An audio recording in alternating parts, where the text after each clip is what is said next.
morning, everyone. Welcome. Apologize for being late. Trying to get into the parking lot. Madam Clerk, did you do the roll call? No. Call the meeting to order. Yeah, call to order. Go ahead. Present. Present? Present. Present. Okay. Commissioner Mayor Baroni, do you want to lead us with the Pledge of Allegiance? Sure. I pledge allegiance to the flag of the United States of America and to the republic for which it stands, one nation, under God, indivisible, with liberty and justice for all. Thank you, Commissioner. Thank you, Chairman. We'll move on to the approval of the agenda. So move to approve. Commissioners, there was an item on there with regards to discussion of the plaza.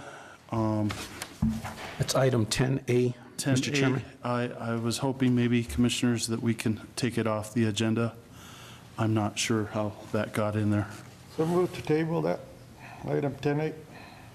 Okay. Approval of the agenda, And then, Commissioner? yeah, Okay. As amended. as amended. Second. Okay, Madam Clerk? Yes. Yes. Yes. Yes. Yes. Okay, we'll move on to item 5, the citizen concerns. Anyone who wishes to speak? Ms. Abeta, good morning. Good morning. I'm here just to give an update on what's happening at the hospital. Right here. Thank you. So, as I reported last meeting, we had scheduled some interviews for CEO candidates for 3 people, 2 of which withdrew their names. We did interview one person who is a very, very strong candidate, but the decision of the board is that they would like to interview at least one more person before a final decision is made. So the candidate that we interviewed last week knows that she will be invited back to also for a second interview when another person comes in. So that's what's happening with our CEO. In the meantime, Steve Rosenboom, he's back there, is our interim CEO, and he's doing a terrific job right now. So a lot of the administrative team is taking on additional responsibilities, and we are counting the days to get a CEO in here. So we're right in there where we have to be. Real update on the pediatric. We do have a full-time pediatric nurse practitioner who is beginning this month, and we have another candidate who is very interested in beginning. We're hoping that she'll be on our staff by December, at which time we would be able to admit inpatient pediatrics. In our emergency department, we did have 2 resignations from 2 of our emergency physicians. One of them was immediate, and the other one will be in January. We are fully covered in the emergency department with the help of UNM, sending some of their attending to cover our open shifts, and also some locums. So we are fully staffed in our emergency department. I just wanted everybody to know that. We continue working with UNM.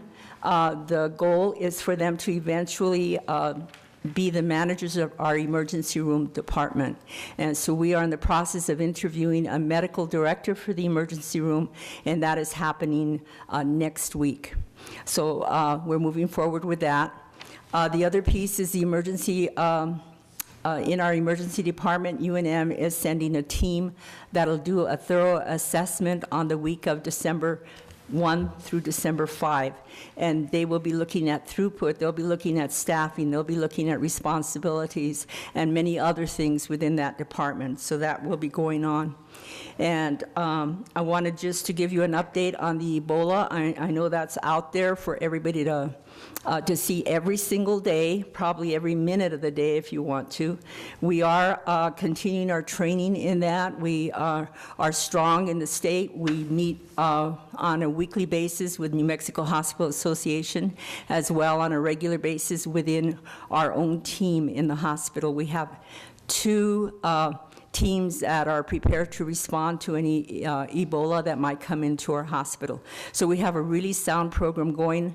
Our infection control officer, Paige, is working with the Pueblo, is working with many of the clinics around the county, making sure everybody's prepared. EMS is included in that, and so we're on top of that. Just wanted to assure the community that that's going on. Okay? Thank you. Anyone else that wishes to speak today? Stephen?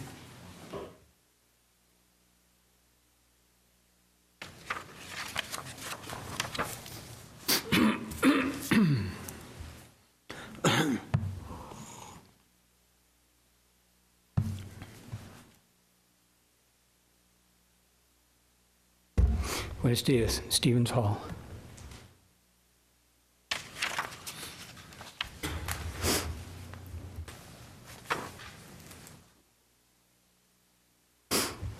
A great imperative Americans now face is to build a new economy, a sustaining economy. Sustaining people, communities, and nature must henceforth be seen as the core goals of economic activity, not hoped for byproducts of market success, growth for its own sake, and modest regulation. We are told to seek a strong economy. We know now that we should seek first a strong society, a strong nature, and a strong democracy. Today's economy offers little help in these regards. We must move beyond it. We need to reinvent the economy, not merely restore it. Political action must embrace a profound commitment to social justice and a powerful assault on economic privilege. It must embrace a sustained challenge to consumerism and commercialism and the lifestyles they offer, a healthy skepticism of growth mania and a redefinition of what society should be striving to grow, a challenge to corporate dominance and a redefinition of the corporation and its goals, and a commitment to deep change in both the functioning and the reach of the market. Economic growth may be the world's secular religion, but for much of the world, it is a God that is failing, underperforming for most of the world's people, and for those of us in affluent societies, creating more problems than it is solving. The never-ending drive to grow the overall U.S. economy undermines families, jobs, communities, the environment, a sense of place and community, even mental health. It fuels a ruthless search for energy and other resources, and it rests on a manufactured consumerism that is not meeting the deepest human needs. Before it is too late, America should begin to move to post-growth society where working life, the natural environment, our communities, and the public sector are no longer sacrificed for the sake of mere GDP growth, where the illusory promises of ever more growth no longer provide an excuse for neglecting to deal generously with compelling social needs, and where truly democratic politics is no longer hostage to the primacy of powerful corporate interests. Of particular importance are government policies that will temper growth while improving social and environmental well-being, such as shorter work weeks and longer vacations, greater labor protections, job security and benefits, restrictions on advertising, a new design for the 21st century corporation, one that embraces rechartering and stakeholder primacy rather than shareholder primacy. Strong social and environmental provisions and trade agreements, rigorous environmental health and consumer protection, including full incorporation of environmental and social costs in prices, greater economic and social equality with genuinely progressive taxation of the rich and greater income support for the poor, heavy spending on public services, and initiatives to address population growth at home and abroad. As is now appreciated, the current economic crisis is the result of government failing to intervene appropriately in the marketplace, in financial markets, in housing markets, in labor markets, and elsewhere. We are today on the receiving end of misguided policies, including massive deregulation, that have led to deep structural maladies. Major corrections are needed. More and more people are saying, among other things, create social environments where overconsumption is viewed as silly, wasteful, ostentatious. Confront consumption, practice sufficiency, buy local, eat slow food, downshift, support local agriculture, grow your own food locally. The economic crisis should also teach us to live more simply and focus more locally. It is time to move beyond our consumerism and hyperventilating lifestyles. Public policy should support these directions, and it should devise new measures to track improvements in social welfare, a purpose for which GDP is a miserable failure. What circumstances might make deep change plausible? Again, among other things, the articulation of a new American narrative or story and the appearance across the landscape, across this particular landscape of Red Willow Valley, of new and appropriate models. All these would help. Most of all, we need a new politics and a new social movement powerful enough to drive change. We live and work in a system of political economy that cares profoundly about profits and growth. It cares about society and the natural world in which it operates mainly to the extent it is required to do so. It is up to us as citizens to inject values of fairness, solidarity, and sustainability into this system. And government is the primary vehicle we have for accomplishing this. Let me repeat that. Government is the primary vehicle we have for accomplishing this. But mainly we fail because our politics are too enfeebled and government is more and more in the hands of powerful corporations and great wealth. Our best hope for real change is a fusion of those concerned about environment, social justice, and political democracy into one progressive force. We are all communities of shared fate. We will rise or fall together. Environmentalists and social progressives must join to address the crisis of inequality, unraveling our social fabric and undermining democracy. It is a crisis of soaring executive pay, huge incomes, and increasingly concentrated wealth for a small minority, while poverty approaches a 30-year high, wages stagnate despite rising productivity, social mobility and opportunity decline, the number of people without health insurance soars, job insecurity increases, safety nets shrink, and Americans have the longest working day of all the rich countries. Progressives of all stripes must also join in seeking to reform politics and strengthen democracy. America's gaping social and economic inequality poses a grave threat to democracy. We have seen the emergence of a vicious circle. Income disparities shift political access and influence to wealthy constituencies and large businesses, which further imperils the potential of the democratic process to act to correct the economic disparities. Corporations have been the principal economic actors for a long time. Now they are the political actors as well. Neither environment nor society fares well under corporatocracy. We need to embrace public financing of elections, lobbying, regulation, nonpartisan congressional redistricting, and other reforms as a core of our agenda. For the most part, we have worked within our current system of political economy, but working within the system will in the end not succeed when what is needed is transformative change in the system itself. George Bernard Shaw famously said that all progress depends on not being reasonable. It's time for a large amount of civic unreasonableness. I wish those words were mine, but they're not. I'm finished, Commissioner. They're the words of Gus Speth, who is a professor of law at the Vermont Law School. In Royalton, Vermont, he was dean of the Yale School of Forestry and Environmental Studies. From 1993 to 99, Gus Speth was administrator of the United Nations Development Program. He's associated with a senior fellow with Demos, the Democracy Collaborative, the Taos Institute, former founder and president of the World Resources Institute, professor of law at Georgetown University, chairman of the U.S. Council on Environmental Quality, and senior attorney and co-founder of the Natural Resources Defense Council. And if he can say those words, I can echo them. Thank you. I was going to say, Stephen, I've heard them before on NPR. Thank you very much for bringing them back. Okay, anyone else?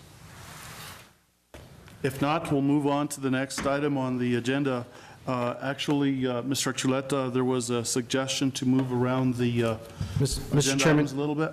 Mr. Chairman, Commissioners, if it's the will of the Commission, I'd like to move up item C8, the resolution for Mr. Juan Abeyta, if possible. Him and his family are here this morning. I'd like to see if we could just get to that so that they can go on with their own. Okay, Madam Clerk. Yes. Vice Chair Sanchez? Yes. Commissioner Durant? Yes. Commissioner Barone? Yes. Yes, okay. Mr. Chairman, I would just like to say a few words before Mr. Archuleta reads this. I am the commissioner that put Mr. Juan Abeyta on the agenda. I'd like to recognize him for the outstanding work that he does in the Peñasco area and Chamizal area. He's the only individual that responds to every 911 call. Anytime there's a fire, he's the first gentleman out there, and that's why I like to recognize him and name the Chamisal substation after him. Thank you.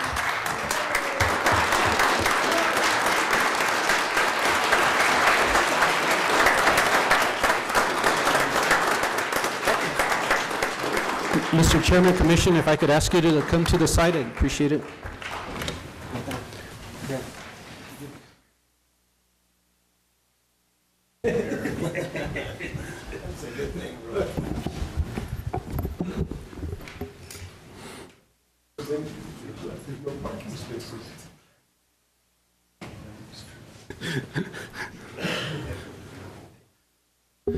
I was telling Mr. Beto to smile for the camera because he's on camera today. Mr. Chairman, Commission, you in public, Taos County Resolution Number 2014-50, a resolution naming the Chamisad Substation Building of the Peñasco Volunteer Fire Department in honor of Mr. Juan Abeyta. Whereas Juan Abeyta was 28 years old when he became a volunteer firefighter on February 15th, 1973, which gives him over 41 years of service as a firefighter, including the last 15 years as the assistant fire chief. And whereas on December 22nd, 1980, Juan Abeyta and his family lost everything in a home, leaving them literally with only the clothes on their back. Whereas, with the help of the community and family working 12 to 18-hour days over the course of 2.5 months, the Abeyta family home was rebuilt. And whereas, experiencing the loss due to fire firsthand drove Mr. Abeyta to become more active within the community and the department and give him the belief that the substation needed to be built in Chamisad. And whereas Juan Abeyta had lobbied tirelessly for state funding to build a substation from 1993 until 2002-2003, when a substation was built in Chamisad. Whereas Juan Abeyta has continued his lobbying efforts to obtain funding for fire trucks, fire equipment, and building maintenance and repairs. Whereas, second only to the pride of his wife of 49 years, his 3 children, and 7 grandchildren, all of whom live in the Peñasco Valley, Juan Abeyta takes great pride in his community and his beloved fire department. Now, therefore, be it resolved that the Taos County Board of Commissioners, in acknowledgement of the service and generosity of Juan Abeyta to the Chamisad substation of the Peñasco Volunteer Fire Department, hereby name the substation building the Juan Abeyta Substation.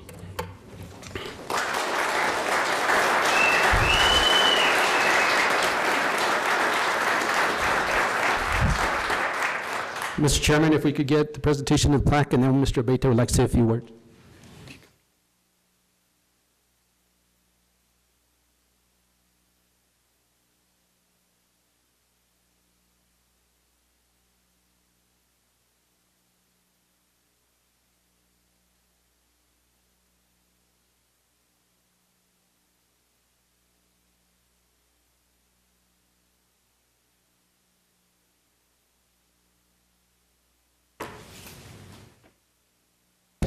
Well, I'm Juan Abeyta, and I'd like to thank everybody for giving me this thing, and thank you.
Very good. Go ahead and set a motion to. Mr. Chairman, I would like to set a motion to formalize that the substation in Chamisal will be named after Mr. Juan Abeyta.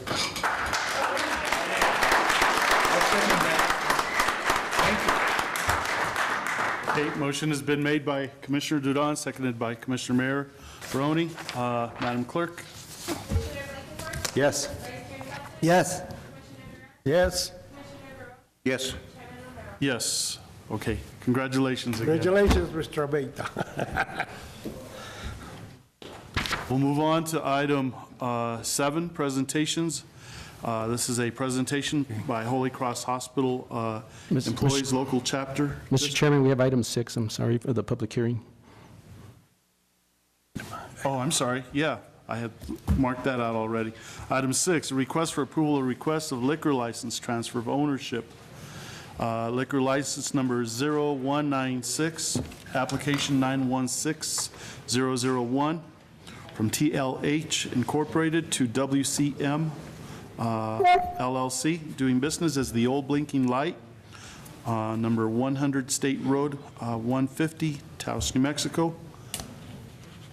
Welcome. Good morning, Commissioners. This is a simple liquor license transfer in a location that has long had a liquor license.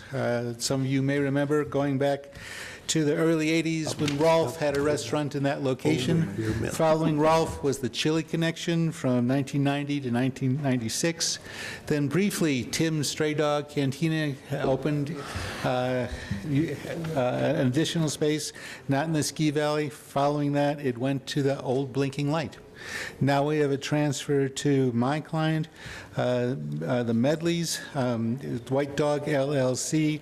The application has been through process at the Department in Gaming, and everything's in approval, pending only the approval from this commission.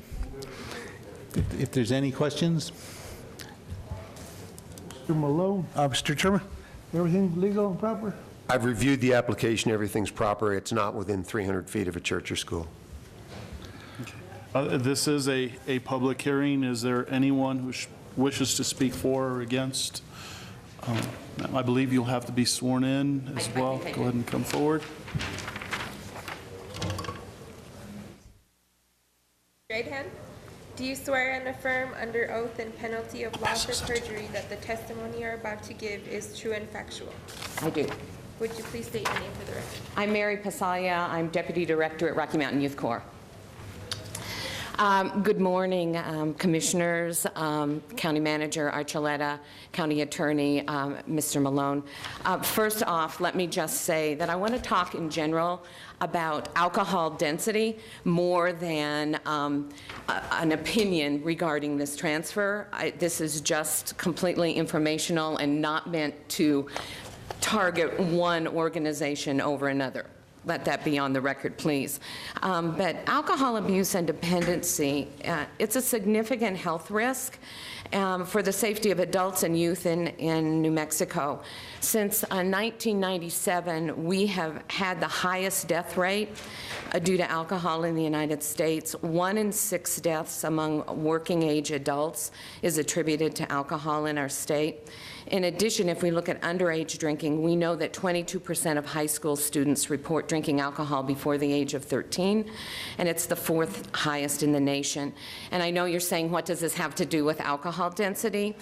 But what we have found is that research conducted over the past 2 decades has shown linkages between a high alcohol density and public health harms, domestic violence, DWI, sexual assault, property damage, underage drinking, and risky behavior. So high alcohol density seems to have a direct impact on those items.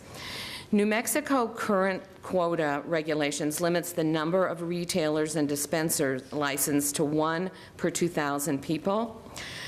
If you flip over and look at the back of this handout, you'll see that Taos County is 50% over quota. So we have 50% over quota in our licenses based on our population. Density and maintaining quota on alcohol outlets can make a difference. They've done the research. They know that if you control alcohol access through density, it will make a difference. So today, I'm not here to, again, point a finger at any one person, but as Taos County moves forward, I would suggest that we look at a number of items. Can we maintain or strengthen the quotas? Can we expand requirements to seek local waivers for outlets? We know we don't locate them near schools or churches, but pay particular attention to that. Can we strengthen local controls to decide whether to approve new or transferring licenses? The only way, I'm sure Mr. Malone is well aware of it, is around health and safety issues when you're transferring. So there's nothing you can do. A license can be transferred unless there's a health and safety concern. And using local zoning is what's working really well in Santa Fe, is you use local zoning to apply effective restrictions on alcohol outlet density in sensitive areas. And so today, I'd just like to thank you for your attention and taking a look at this. And as we move forward, you'll see both myself and Cassandra Romero here a little bit more often as you get ready to transfer or look at licenses, because we think it's something that continues to be a public health issue in our community. So thank you very much, and I'll stand for any questions you might have. Chairman, thank you for bringing this to our attention. You mentioned Santa Fe, and on their list of the chart you gave us, it says they're 244%, I guess, over. Yes, they are, sir. And so how are they working on it? Yeah. The Rodeo Road Airport area, they have, in their zoning laws, they have banned the Giants, the grocery stores, from selling miniatures and from having liquor within that. So they did it through zoning on controlling the liquor that would be available in that zoning plot. So they're working on it, but they're like Espanola and many, we're not the worst. Please don't let me think that we're the worst county. We're only 50% over. There are counties that are 200% over, 300% over. It's just something that we need to be aware of and begin to slowly start working on over the next couple years. How do we become more aware of liquor outlet density and begin to control it where we can? So, thank you. Thank you.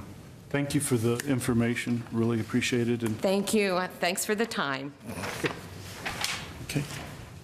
Anyone else who wishes to speak for or against? If not, at this time, I'll go ahead and close the public hearing for this presentation. Commissioners, any other discussion? Mr. Malone? Mr. Chairman, just a very quick observation that echoes what the speaker mentioned, and that is that under the current statutory scheme, and certainly under any of our ordinances, the denial of this license would have to be based on something specific to this license, not general conditions. Okay. Thank you, Mr. Malone. Okay. Chairman, so moved to approve. Okay. Is there a second? Second. Okay. And discussion, Jim? Will this license, the plan to reopen up the restaurant? Or? Yes. New restaurant name is Medley, and everybody's invited. We're in the process of renovation, hoping to be open for the holidays. Thank you. Madam Clerk? Yes? Yes. Yes. Yes. Yes. Okay. Thank you. We'll move on to item 7, presentations. A presentation by Holy Cross Hospital Employees Chapter of District 1199 of the National Union of Hospital and Healthcare Employees. And we have Mr. Bruce Wetherbee and Ms. Jaramillo. Good morning, Mr. Chairman, Mr. Mayor, Commissioners. For the record, my name is Martha Jaramillo. I'm an ICU nurse at Holy Cross Hospital. I'm also the secretary of 1199 Taos, which is our local chapter of the hospital union.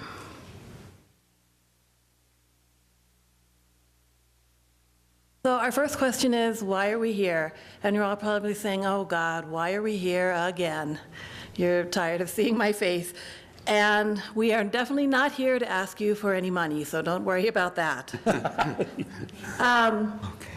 But for the past few years, the hospital, as we know, as we've seen in our monthly study group meetings, has sustained considerable losses in revenue. And back in 2008 was when we saw the economic downturn. But for me as an employee back then, I thought life was great because anything we needed, we got. Small ticket items, big ticket items, new systems to make the hospital work more efficiently. The former CEO that we had just spent money like it was water, and whatever we needed, we got. And now we're reaping some of the repercussions of that in the responses of the hospital, changes in reimbursements, which we all know through the Affordable Care Act, and also every year I think the government tries its best to tighten things up so that they won't pay for certain things. And I've seen that because when I started, it didn't take me very long to do my charting on a particular patient. Now I'm doing double or triple the work just to make sure that when that goes to the payer that we actually get paid for the work that I did, which is a little disheartening because I'd rather be in the room with the patient than sitting at the computer trying to worry about what's happening there. We've also seen a really big failure on the part of the hospital to address revenue collection adequately and in a timely manner. And I don't have to say who would raise your hand, but if I did, I bet everyone in this room could raise their hand and say they've had issues with being billed by the hospital, things that aren't correct, things that were not done in a timely manner. So that's something that we're concerned about. There's been some big changes through the years, and I've been at Holy Cross. This is my 10-year anniversary was last month. We've seen the surgeons forced out, the ICU downsized, the number of beds at the hospital decrease, outsourcing of our laundry department. And last winter, they started the discussion to outsource our hospital doctors and possibly our emergency department physicians to a group called Apogee. Then in May, we lost a total of 80% of our hospital doctors as we did move forward with Apogee physicians. And in October, we lost our last hospitalist who signed with Apogee and then resigned, and his contract will be up in January. So we'll be looking for another physician to replace him. We lost the director of our wound care clinic. We found the hospital trying to figure out how to cover for pediatrics so we could actually admit children into the hospital. We've lost a lot of our key medical personnel over the last few years due to poor communication, poor treatment of our employees, and poor short and long-term planning. In May of this year, at the hospital board meeting, we had 19 physicians and physician assistants, nurse practitioners, other healthcare providers at the meeting come forward and express their grave concerns about what was happening at the hospital. At the end of that meeting, I asked, have we signed the contract with Apogee? And the chairman of the board's response was, yes, we have. So basically, everyone's words fell on deaf ears because it was too little, too late. They couldn't affect any real change with the situation. Things were moving forward. And these are just some, you all have the PowerPoint in front of you, some of the representative quotes, things that people actually said during the meeting. Things like, I'm afraid what's going to happen here in the future. I'm so hurt right now when I see what is happening to our doctors. I don't agree with what's going on. It's not just our doctors. We've lost numerous support personnel. Numerous nurses have left to find other positions. And the big thing is, as someone said, we just don't know what's coming. And we don't know what's coming, and it's a scary thing. And then we had our accountant, economist from Washington, D.C. come in and look at the hospital books over 2 days. And so I'm terrible with finances. I don't know anything about how to understand how all of that works. But fortunately for me, Bruce knows a lot more than I do. So he's going to share with you the results of that report. Thank you. Thank you, Mr. Chairman, members of the commission, representative. My name is Bruce Wetherbee. I work with the with District 1199 of the National Union of Hospital and Healthcare Employees. Thank you for the opportunity to present this. You have in front of you a summary, besides the slide presentation, a 4-page findings based on ASME's 2-day audit of Taos Health Systems, Holy Cross Hospital financial data, and Taos Health Systems. I'm not going to go into a lot of detail. You're welcome to ask some questions. I can answer some of them, and Mr. Storrs, who conducted the audit, will make himself available. He has made himself available to Leandro. We had a meeting a month and a half ago or so and sat in his office and walked through some of the concerns he had. We want to work very closely not only with you all as policymakers, but also with the hospital. I must say, I know this is a rehash of some of the issues that have been hanging around for well over a year now, but it was important to review some of these things in the context and put into context the financial issues, because it's not just money, it has an impact on the delivery of actual care. This isn't about making automobiles or about, with all due respect to road builders, who I have a lot of respect for, paving a road. It's about dealing with the human condition when we have people hurt, injured with a disease or whatever. Before I say anything else, I do want to say this. The hospital study group has been a very helpful group of people. It's a very helpful tool. We appreciate the participation both at the town and the county level by the mayor and the county commissioners, and the hospital. We really appreciate. We think we're on a better road with all of this, but we do think it's a long road that we still have to go down. We had a very good meeting a little over a week ago in which we asked the hospital administration to sit down and talk about what they were doing for training for Ebola preparedness. We're incredibly impressed with the effort made by the staff and management, and we're very thankful for that communication. We think it needs to continue. We do think there are some critical things, as it states. If we go to the next slide, there are serious financial problems. While we're out of the woods right now, when you look at, and at the time we did look at the books, the state had already infused money into the hospital's operating revenues. We want to thank the representative and his counterpart in the Senate for making sure that there are some, there were some reserves available to help the hospital. But we also know and the hospital has even admitted at a number of meetings that they're not out of the woods, that we don't know what the legislature and what the governor or a new governor might bring to the hospital scene throughout the state of New Mexico over the next couple of years. We certainly would like to see an increase in the participation of the safety net pool by the state to actually put in more money than just comes from the county, from the GRT that the county assesses and then sends into that state pool. But there are some systemic problems that need to be addressed, so that when you go back to 2009, which is what our economists did, you start to see the problems, and it's outlined in that narrative. And I won't go into, as I said, a lot of detail as you go through year by year, but it progressively got worse. It seemed to be pretty decent in 2009. It started to go downhill from there. And those weren't all the problems generated, the problems weren't generated by necessarily management, but they weren't, some of them could have been. And that's why we get to the end of this thing, you'll see what some of our requests are for participation by your commission. Policy at a hospital or any other institution is driven by what resources you have available and what you do with those resources. There were a number of expenditures made through 2009 to the current time that involved purchases, expanding certain services, buying up practices.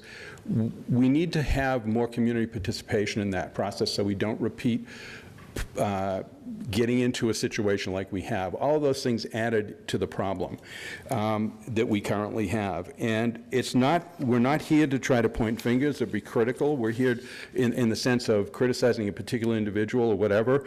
What we're here to do is say, we need to go ahead together and address cash flow, unrestricted net assets, how is the hospital dealing with those? The hospital is a private corporation. It's a so-called not-for-profit corporation. However, it is basically what happens out there is an extension of what the law says is your responsibility as county commissioners to provide health care in a hospital setting for your community. And so this is a really, the finances of that hospital are integral to the type of service that gets presented to anybody who needs that hospital. And our analyst says they've got trouble. And it's one that you cannot simply say because the state has come in and given us a big chunk of money, which it was a lot, and it did help. It helped stabilize things. This is our opportunity to catch our breath and address the rest of it, the systemic problems there. And it shouldn't be done, in our opinion, from the opinion of not just the hospital employees that we represent, but the doctors that we don't represent, the patients that we don't technically represent. All of these folks are stakeholders and should be involved in this process, and we're asking it to be opened up and that you guys have some way of doing that. If you've got any questions on the finances, I will try to answer some of them. As I said, we can go into more detail, and we're happy to share that with Steve as well.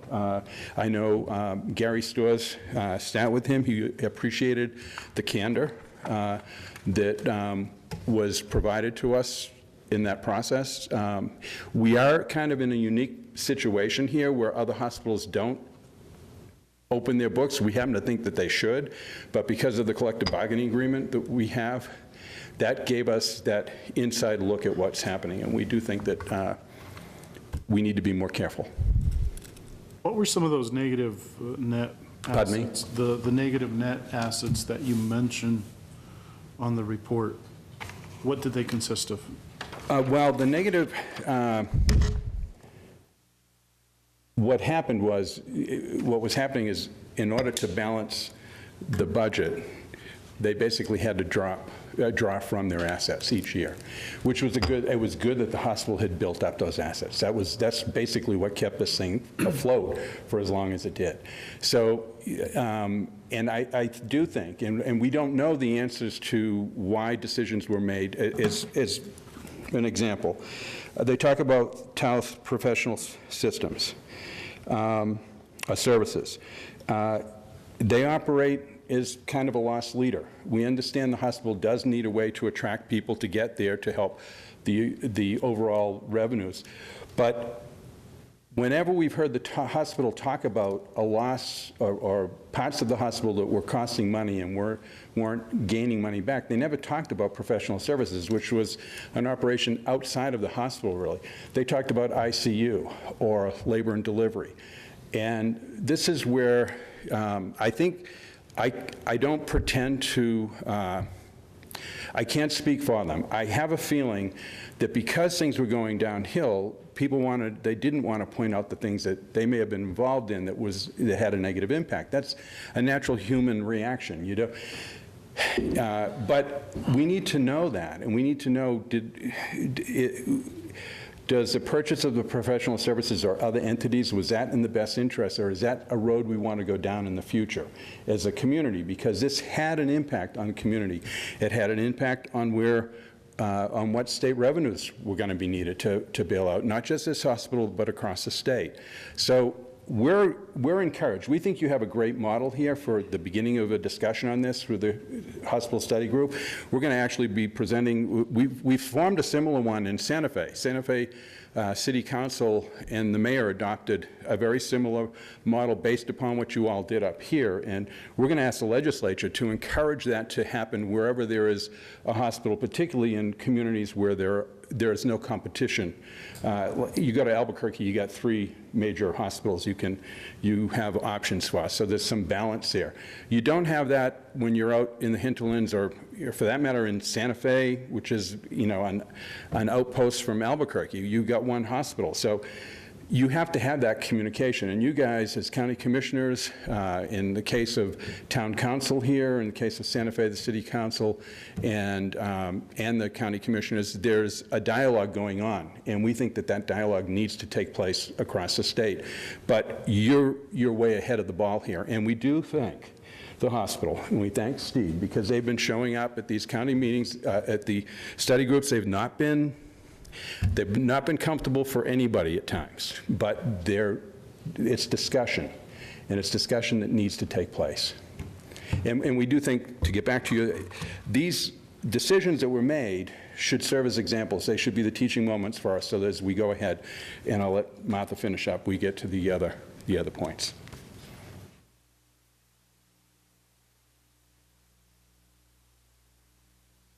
All right, thank you, Bruce. Mr. Chairman, I have a question for you. You said that the workers had stated their position, but it was too late, and they had already signed the contract. Who had already signed the contract? The board had already signed a contract with Apogee when we had the meeting with 19 physicians and others who spoke up about their concerns about losing our hospitalists, some of who'd been at the hospital 10 years or longer, and outsourcing and going with a different management company. And when you say the board, it's what is it? How many members? The board of directors. That's the people that we have appointed there, no? Okay, thank you. So basically the bottom line, to me, what I could understand from Gary's report is that the status quo is not sustainable in the long run. We have to do something.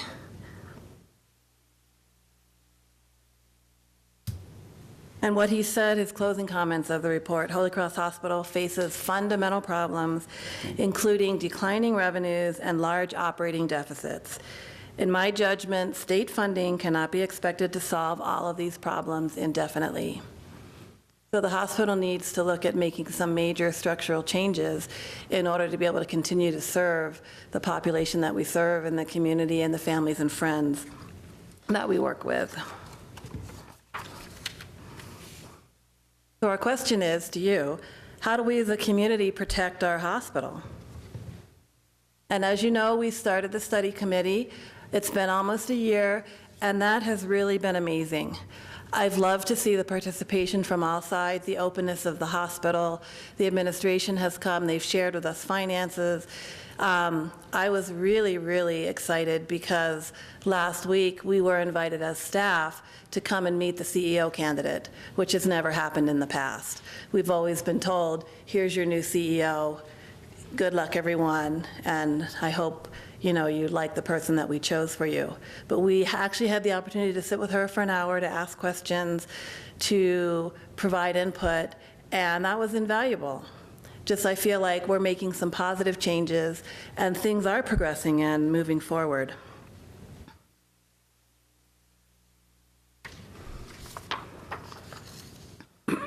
So right now you guys have a pretty hands-off policy in dealing with significant oversight of the routine management of the hospital, and I get that. I've talked to a number of you who said, oh, I don't want to run the hospital. Well, let me assure you, I don't want you to run the hospital. Just like you wouldn't want me to sit in your seat, because there's no way I could do what you do either. And when the people of Taos County helped with their own sweat, blood, and finances to build the hospital over 20 years ago, and then you leased it to Taos Health Systems, then things were pretty separated from then. And the hospital bylaws made sure that everything would stay separate and there would be no intermingling, so to speak. But now times have changed. Conditions are considerably different. and our community hospital's in trouble, and we need your help. So regardless of why the hospital is where it is today, we need to do something about it as a community. We don't need you to take over and run the hospital, but we need to develop an action plan together to ensure that 100 years from now, we have a strong, growing, vibrant community hospital that is serving the people of Taos County. And for all the years that I worked there, pretty much until recently with the formation of the study committee, what happens is major decisions are just dropped on us like a big bomb. And we have no input, no communication. We don't know what's happening until it's already on us and it's happening. And I think that's really dangerous to the well-being of the people of Taos County. And you know, we've told you this before, the state law is specific about your role as county commissioners in providing for hospital care. You're the ones in charge. You have a lot of options. And we've shared this with you before. These are some of the powers that you have: to purchase, own, maintain, and operate hospitals, to purchase the land necessary to construct hospitals, to control and regulate county hospitals, and to construct county hospitals, which you did over 20 years ago. And Section G is extremely important: to lease a hospital to any person, corporation, or association for the operation and maintenance of the hospital upon terms and conditions as the county commissioners may determine. So you guys get to decide what it looks like. That's the bottom line. So basically, these laws empower you as commissioners to consider reviewing and renegotiating the current lease with a hospital. So here's what we want. The bottom line: that all meetings of the Board of Directors for matters affecting Holy Cross Hospital be conducted under the same requirements as the New Mexico Open Meetings Law. And I think some of you were present at one of our last study group meetings when one of the board members said, absolutely not, we don't have to do that. We don't want to be open. And basically, we feel like that would be a big step towards improving our situation if we could be open about what's happening and work together to find creative solutions. I did write to the chairman of the board and asked for the last year's worth of board meetings, and pretty much I got the minutes. I didn't learn anything really useful. There was no mention of apogee. There was nothing of any substance in any of the minutes. Even the meeting with the 19 doctors, it just said, many people came and spoke during public comment, and it was a good discussion. And that's it. So it's a little frustrating for us, and we would really love to see that be more open and come under the Open Meeting Act. That all financial records impacting Holy Cross Hospital be considered public records as defined by the New Mexico statutes. That all policy planning be conducted with early involvement and consultation with all hospital stakeholders, government, consumers, employee organizations, other professional staff, so that everyone can at least feel like they have a voice. Even if we don't pick this CEO candidate that we just interviewed, I'm really excited. I felt like I was involved in the process, and I had a voice, and my question was answered, and I was able to speak up and have a voice. Request a restructuring of the hospital board, which will expand and include more local government and consumer representation. And then finally, work with the hospital study group to hold forums for input from the Taos community at large to see what the community needs from their hospital. There are a lot of different ideas being thrown around about what we could do to bring in revenue, and I really think the best thing to do to help meet our needs as a community hospital is to find out what the community wants and what the community needs, and go from there. So again, thank you so much, commissioners, for your time. We're here if you have any questions for us. And we hate to keep just hammering on the same thing, but we feel that it's important enough, it's worthy enough of your time, and we would hope that we could see some positive changes so that we could all work together going forward into the future. Thank you. Mr. Malone, your perspective on those bullets talked about today? Well, to the extent that those bullet points demonstrate the powers that the county commission has, they're accurate. The county commission could have decided, and could again decide in the future, to just run the hospital completely. I realize that's not being proposed, but at one extreme, the commission certainly has that power. Now, ending the current lease has all sorts of implications and complications, but it can be done, as I've previously advised this commission, on 180 days notice. The principal reason that the lease was structured the way it is back when it was done is question primarily of liability. This commission would have to decide that it was willing, if it wanted to become more in control, and there's not a clear, bright line that if you have this much control, you have liability. It's not a bright line. It's decided on a case-by-case basis. But at some point, the more control that the political entity has, it takes on liability, and it becomes a little bit like the housing authority. It becomes an arm of county government. And so this commission would just have to make that decision, whether it was willing to take on that liability. By structuring the way it's currently structured, the liability resides in the Taos Health Systems. Mr. Chairman, let me ask this question. How many people do we have on this board? 11?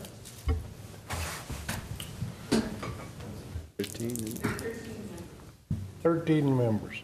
And all 13 members are at large, right? I mean, My understanding of the makeup of the board is that there are representatives from different areas of the county. So we have representation from north, from the northern, from the Ski Valley, from central, from the south. So we have representatives, and then we have the at-large. We also have a representative from the medical staff and a representative from the physician hospital organization, and so and a member from the auxiliary. So that's kind of how it's made up. see, because as the gentleman pointed out, since 2009 it's been going downhill, and to me, I see it that probably we need a change in board. I mean, and the change in board is what I mean is like 7 persons, maybe 2 physicians, 2 nurses, 1 that knows about finances, and 2 people at large. Because what do I know? Or some of these people that are on the board, what do I know about putting in an IV? Compared to somebody that does that daily, what do they know of what I do daily? My daily job. You know what I mean? It's comparing apples against oranges. You know what I mean?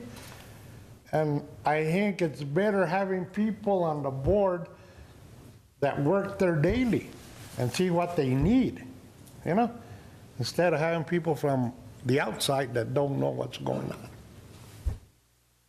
I don't know, that's my recommendation. Thank you, Commissioner Jadon. Sir. Mr. Chairman, I appreciate the Commissioner's comments, and I think he's got some good points. I'm not just saying this. I think you've got excellent counsel. He's been spot on. I'm not a lawyer, but I've looked at the statutes. I'm a former legislator from a different state. I understand that process. What we're hoping to have happen here is we didn't ask you to give a notice that you're going to redo it, okay? But what we are asking, and our folks are asking to do, is it says up here, to begin a dialogue with the board, to say, look, we're not happy with everything that's going on there. Let's take a look. Let's see how we can be partners in this thing. I understand the liability issues, but if there's a liability, there's also a liability which the hospital is currently undertaking. And just because it's a liability doesn't, well, it says danger, danger doesn't mean don't approach. It says approach with caution is what it should say. And there are insurance policies for that. If the hospital gets, and the council is absolutely right, there's a fine line. There's some Supreme Court decisions about liability when I think it had to do with a hospital that was being built by the county and whether they were far enough removed. There are some important cases on that.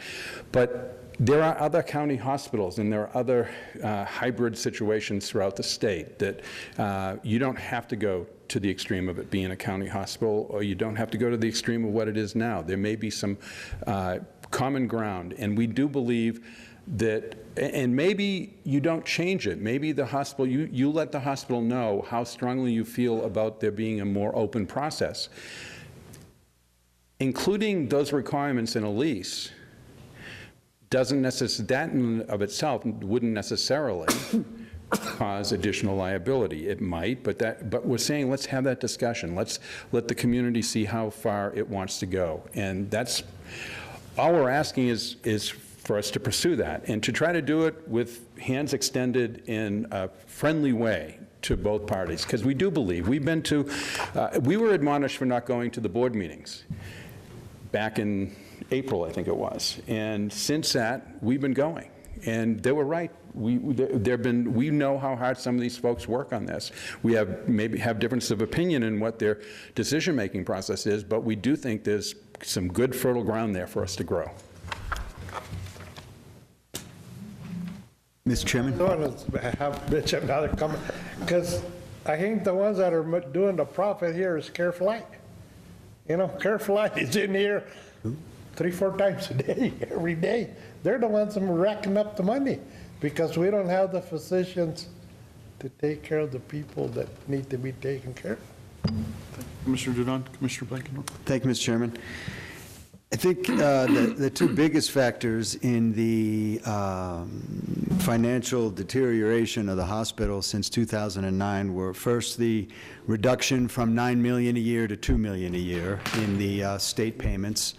Fortunately, thank you, Representative Gonzalez, for any role you played in that. The new safety net pool formula has been a big boost, and so now the hospital's funding is, of course, back up to, I think, closer to $7 million when you add the safety net pool, $5.6 million to Medicaid reimbursements, and that obviously has showed up in the cash reserves and the financial health in the hospital. The other big factor is national trends, of course, you know, so there's much less hospital stay. There's so much more outpatient care. It has to do with technology. It has to do with a lot of different trends. You know, the doctor who visited us a month or so ago said, you know, they used to keep women in for 2 weeks after delivering birth, and that's just one example. But there's many. There's a lot less bed nights in hospitals, and that of course affects revenues. And so there's adjustments that have to be made to accommodate those national trends. I think that there have been improvements, like everybody's talked about here. Of course, the major improvement in the finances has been the new formula, and I'm hopeful that formula will remain intact for some years. The other is that the board has definitely made some improvements in their outreach. You know, the example of staff getting to meet with potential CEO candidates is a huge one. And so, you know, and I also think that, as Bruce said, the monthly meetings of the committee have made a difference because everybody's got a chance to see each other and talk with one another. And then Ms. Abeyta, of course, comes and visits us every meeting now and gives us updates. And all of these are positive changes. The big thing, of course, is going to be to find a new CEO who can take the reins and find ways to raise revenues and cut costs. You know, on that Apogee thing, there were 3 hospitalists who left, 1 retired, the other 2 had other reasons for leaving, and the Apogee contract reflects greater care by nurses and somewhat reduced care by the actual doctors, and it's not something that Holy Cross has invented. It's also a national trend that is in some ways accommodated by technology, and we'll have to see how that plays out. The surgeons leaving, I'm told that the new surgeons are actually generating more revenue. So, you know, it's hard to actually pinpoint a lot of decisions that have been made that have been mistakes. Obviously, some mistakes have been made. But you really have to take the big picture and understand that it is an evolving situation. As far as the recommendations go, I do believe that the board should move more towards the Open Meetings Act. Like Chris said at the last meeting, although I wasn't there, I'm sure what he said was we're not obligated to do that, and of course they're not, but I think it would be a good policy for them to use executive sessions less often than they have in the past. I do think that the financial records, Steve has done a great job of providing the profit and loss, the cash flows, the balance sheets, all of which we're going to discuss at the next meeting tomorrow night. I got some questions for Steve then, and I'm grateful that they have presented a really detailed set of financial statements. So I do think that that at the moment is being used as a public record. Policy planning, early involvement, that's a tough one. You know, so much of that has to be done by the people in charge, and I'm not sure what that would look like, what early involvement would look like. It's certainly worth exploring. You know, to Commissioner Duran's questions about the board, each board member has a specific term, and when that term is up, a committee is formed every year. And you get a representative from this board, you get a representative from the town, and I can't remember exactly the makeup, but it's a pretty good committee.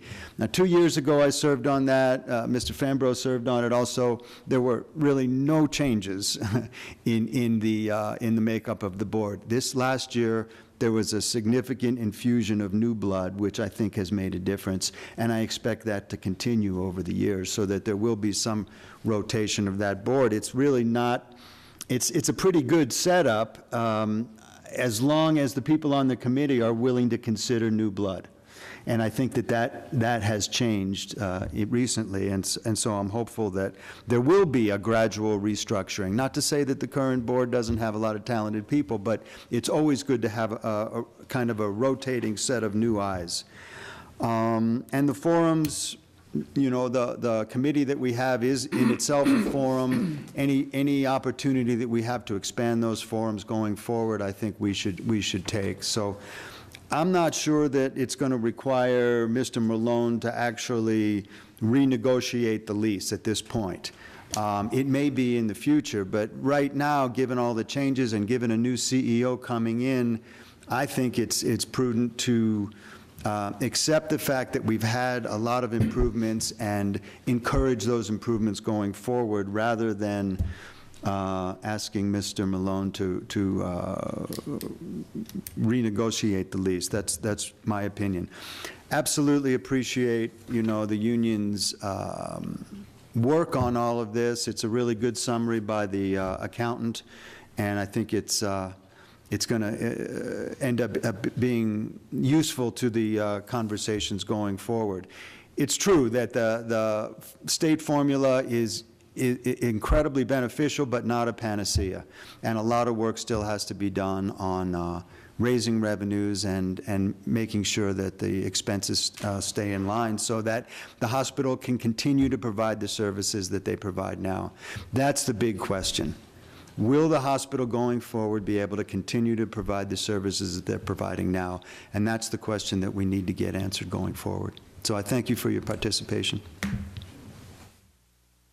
Mr. Chairman, we want to thank Mr. Blankenhorn, Commissioner Blankenhorn, for an enormous amount of time. The mayor as well, who's been, especially the last several months, has been very much involved. Leandro, who's shown up at a number of the meetings. And please understand, this isn't something set in stone. This is something that we're saying we need to look at this. We need to keep our eyes on the ball.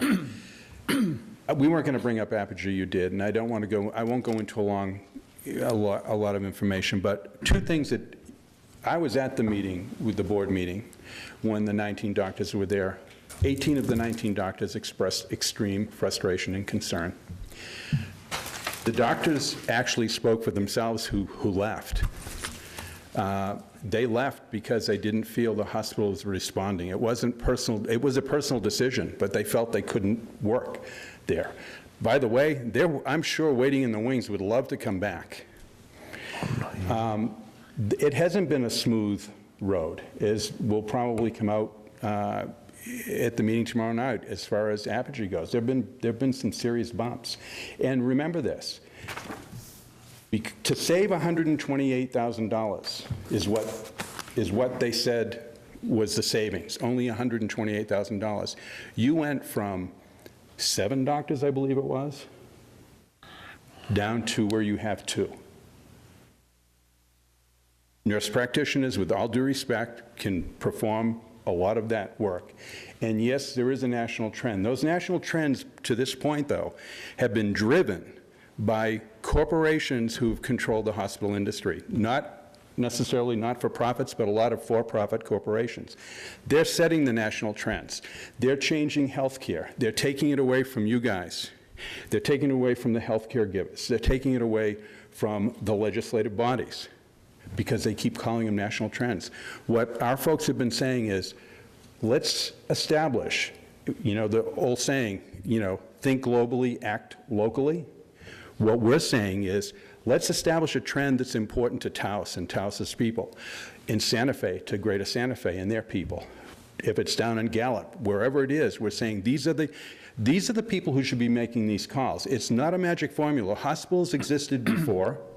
Technology's gotten better, and yet we're seeing less availability to good health care because people are making decisions that are driven more by dollars and where somebody can make a profit than they are. And believe me, you know, we've heard that in the case of Quorum, which has a contract that they don't make any money, they provide a service, but they make a profit off of the purchases. There is which will come up tomorrow. I think one of the council members is going to point out that there is an interest with that private corporation in the contract that they have beyond just management. They take a bit of the profit, 50% of the profit that's made from everything that's bought up there.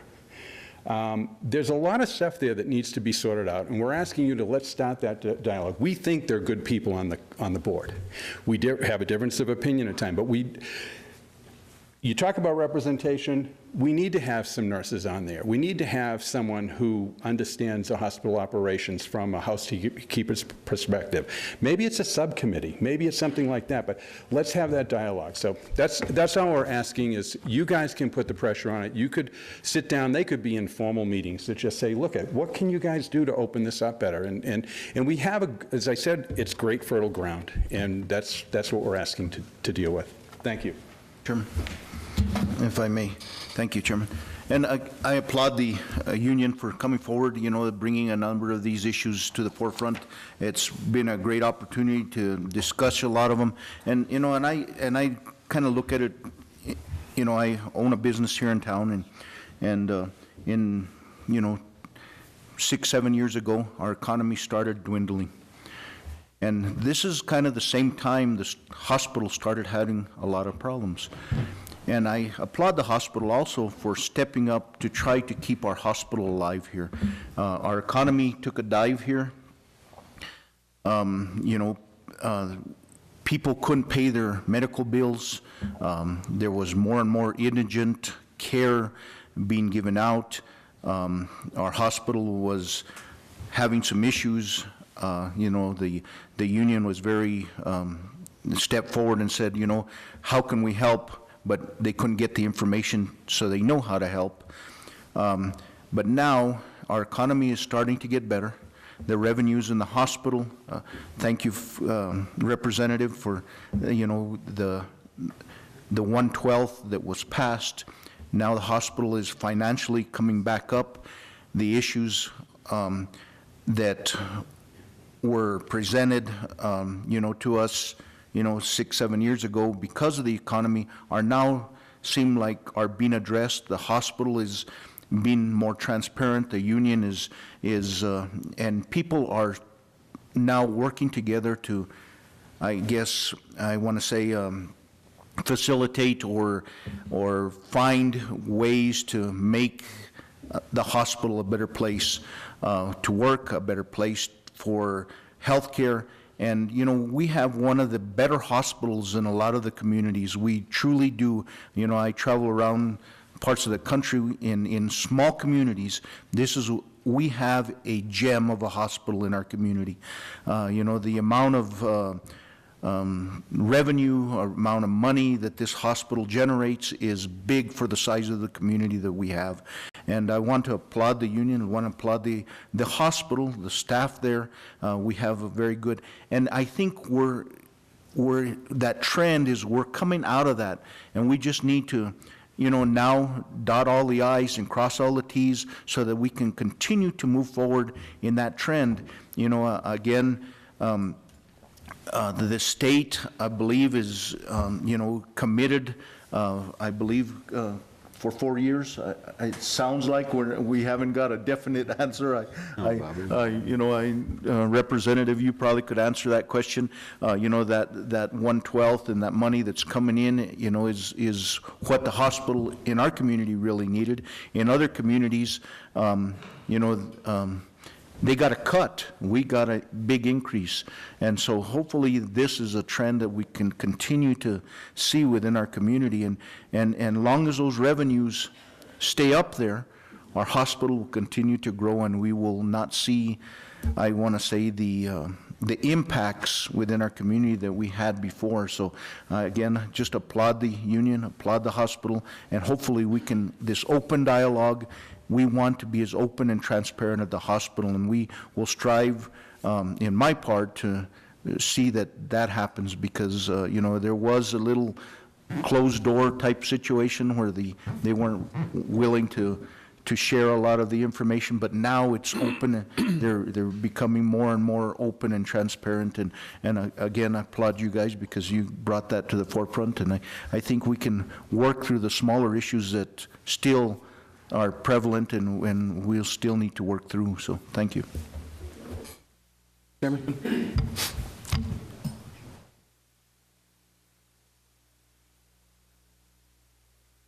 Commissioner Baroni, I think your comments about the hospital decline beginning several years ago coincided with the decline in the economy is sort of a condemnation of that connection, that hospital care, health care should not be connected in such a strong way to our economy. And I think that maybe that's what these folks are headed for, is let's find a way to make that, to disassociate our economy from what our economy delivers to what our health care system delivers. And I think there's a way to do that. I think that's an important consideration. Thank you. Commissioner. Chairman, Commissioners, I also would like to thank the staff from the hospital and the union. And this is something that I just want to throw out there. 13 members, that's quite a bit. I think that's why you can't come to an agreement. What if you were to bring the numbers down, you know, maybe 7? That might be something that it may help. I don't know. I'm just thinking. Go ahead, sir. I get that's almost a philosophical issue.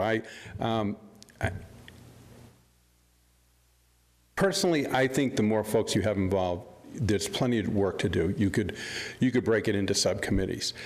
I know it's a little unwieldy at times, but I remember this about representation. When I was in the Massachusetts legislature, I was elected in 1974, and we had a 240-member House, okay? 4 years later, the League of Women Voters had been pushing for years to reduce the size of the House and make it more efficient and make it more professional.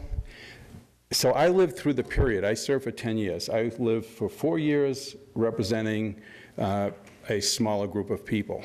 They had more contact with me. It went from a 240-member House to 160 members.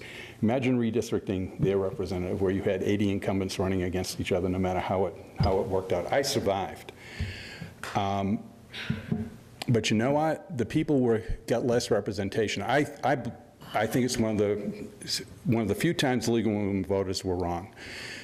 I do think having representation, a broader base, and I do not believe that there is a geographical representation on the board right now. I know that's a goal, but I don't think it's quite clicking.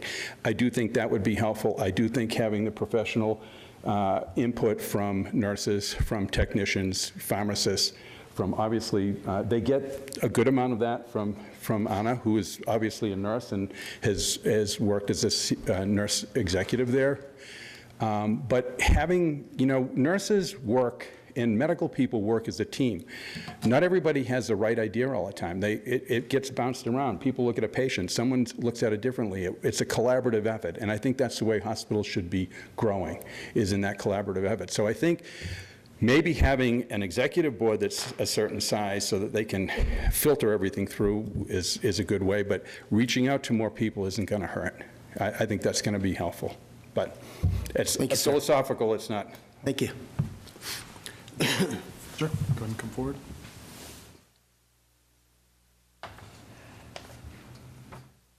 I'm Steve Rosenboom. I think you've all been introduced to me before, so I just wanted to comment on a few things in the presentation that were, from my viewpoint, perhaps not accurate or maybe miscommunicated. The first is the beds were not reduced to 25. We're licensed for 29 beds. Not a big deal, but I think it's an important distinction. There is a different payment structure with CMS for a 25-bed hospital. It's called a critical access payment model. We have not entered into that with CMS at this point, but we will continue to consider that each and every year because it may turn out to be a better revenue model for us than what our current model is, the acute care model with 29 beds. With regard to the Apogee discussion, there were 19 providers, I believe 19 providers, but they were not all physicians that were present. Some of those providers were advanced practice clinicians, mid-level providers, not all physicians. The other, I think, misrepresentation was that it was sort of suggested that all 19 of these providers claimed to be not in favor of some of the decisions of the hospital. That's not true. There were at least 2 providers that supported the hospital management and decisions that were made. So I think it's kind of a misrepresentation to say that there were 19 physicians that are all opposed to management decisions. It was still heavily in favor of the physicians that were dissatisfied, but it's a misrepresentation to say that they were all dissatisfied. It was also mentioned that the only reason we decided to go with Apogee was to save $128,000. I believe that's an inaccurate statement as well. There were many factors involved in the decision, not just the savings of that money. And yes, there were 7 hospitalists at one point in time, but even with the 7 hospitalists, we had great difficulty in staffing, meeting the staffing needs for that role in the hospital. That was one of the issues that we were trying to address. And when we didn't have a hospitalist there to fill a role, to staff a shift, we had to hire locum tenens, which is 3 times the cost of having a full-time physician there. So those are some of the things, and I'm not sure what Mr. Wetherbee is addressing when he said that QHR is making a 50% profit on everything that's purchased. I have no idea where that number comes from, so I look forward to hearing that information tomorrow night. So those are my comments. Thank you. Representative Gonzalez, welcome.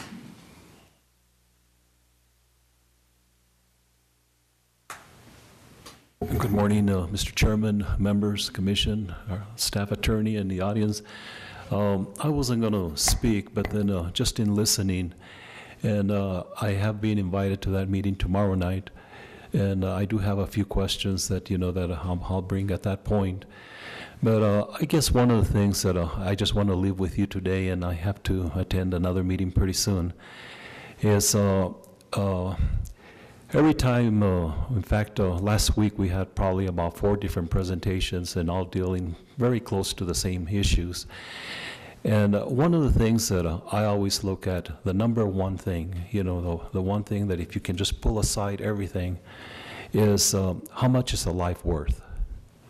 If it's yourself, if it's a family member, if it's someone in the audience, someone of you.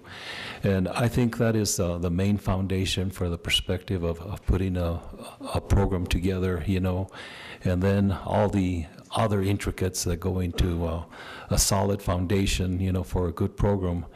But we do have something that is very, very special, very important. And, you know, myself and, you know, I can speak to fellow legislators is, you know, in my opinion, and even if we redirect our shifting into many of our part of our policy making and what we work with, but we definitely need to make this a #1 priority, you know, and just for that matter, you know, is how much is a life worth, you know, that we can work with there. And there's a lot of uncertainty that's happening at the federal level and, you know, what's happening within our regional level and, you know, what is happening, you know, within our own communities. But one of the interesting things that has been happening, especially like the last 4 years, is how much attention and how much emphasis is going into supporting rural health care. You know, in fact, at the meeting that we were there last week, nothing was ever even mentioned about urban. Everything was rural part, and that's us, you know, and how can we work with it? The other statement that I thought that was fascinating that was mentioned at the meeting last week was that for every medical doctor that is brought into the rural part, it generates $1 million in the economy. You know, so of course, you know, that's also another part that, you know, we have to look at for sustaining. But a couple of days ago, I did have a short meeting with, you know, County Manager Steven Archuleta, and I do have one idea that I can propose to you tomorrow night that we might look at that definitely would bring, you know, some additional dollars to the program.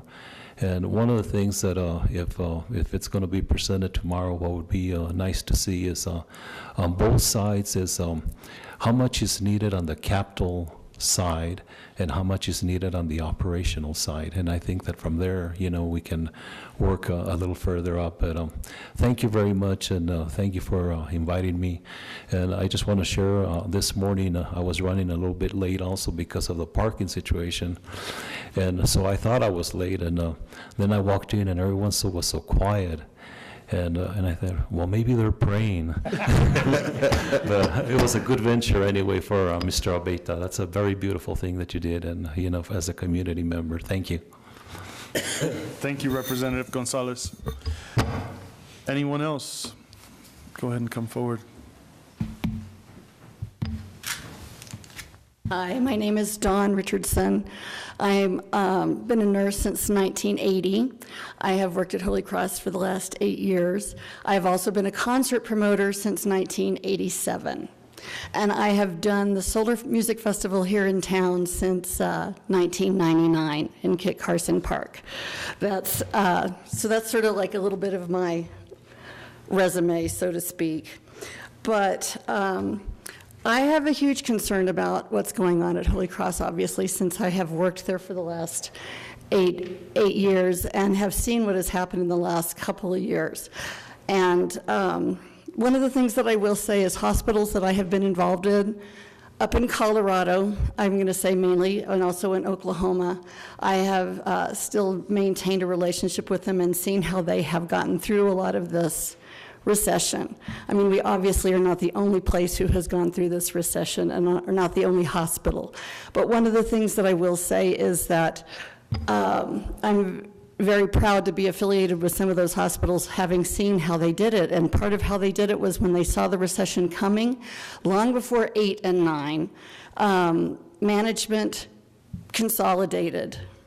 And I mean, they took, and part of what they did was they didn't rehire, you know, like they froze management. They took pay cuts in management. They protected the clinical, because the clinical is where, you know, is like that's who takes care of the people. And anyway, so I'm just going to say that that's part of it. One of the other first things that they did, which was interesting to me to see, is they got rid of their PR and marketing people. And that was just sort of like a cut. It was just a cut because, like, if you have a happy staff, which are the patients which are, you know, the community, then you don't need PR people. I thought that that was an interesting thing. And we have about 2.5 right now that are working at Holy Cross.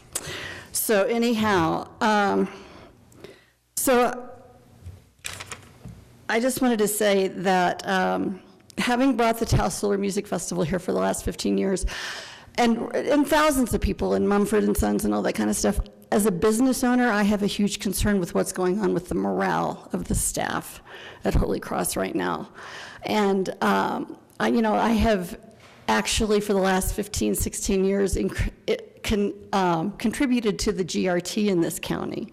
And I would like to thank the county commissioners because you guys have given me EMTs every year, and I do appreciate that, which is sort of a part of the whole healthcare servicing.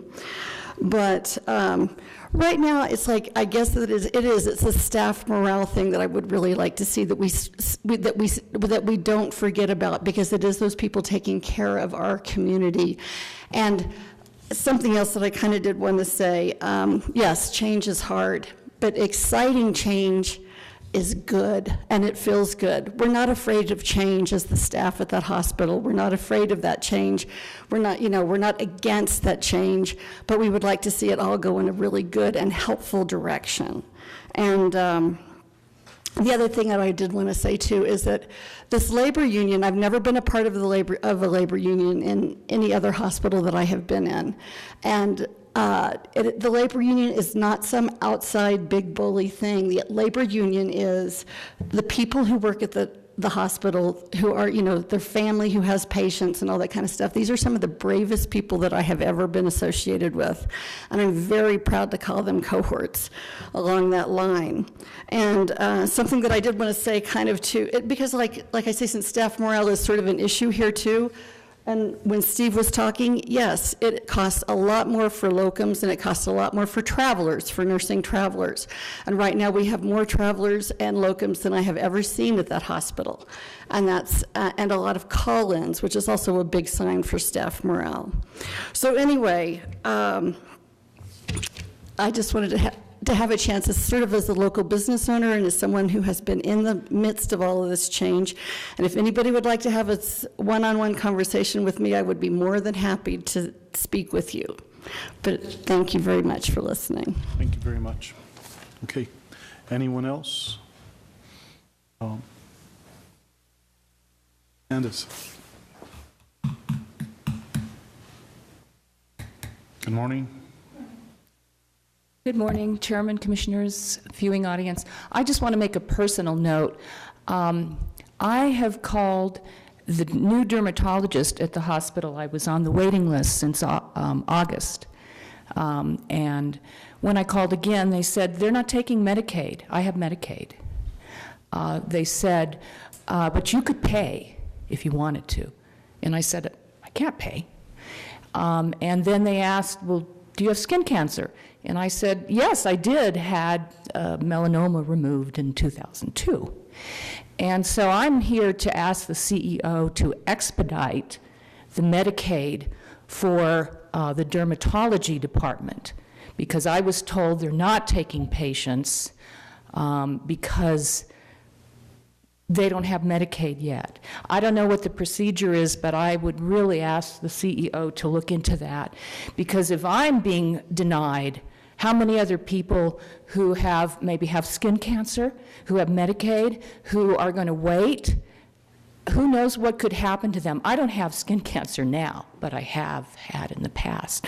So I'm speaking for the poor people who need representation and need help from Holy Cross Hospital, and I'm asking the CEO to please expedite that. Thank you, Candace. Sir, go ahead and come forward. Ms. Abeyta as well.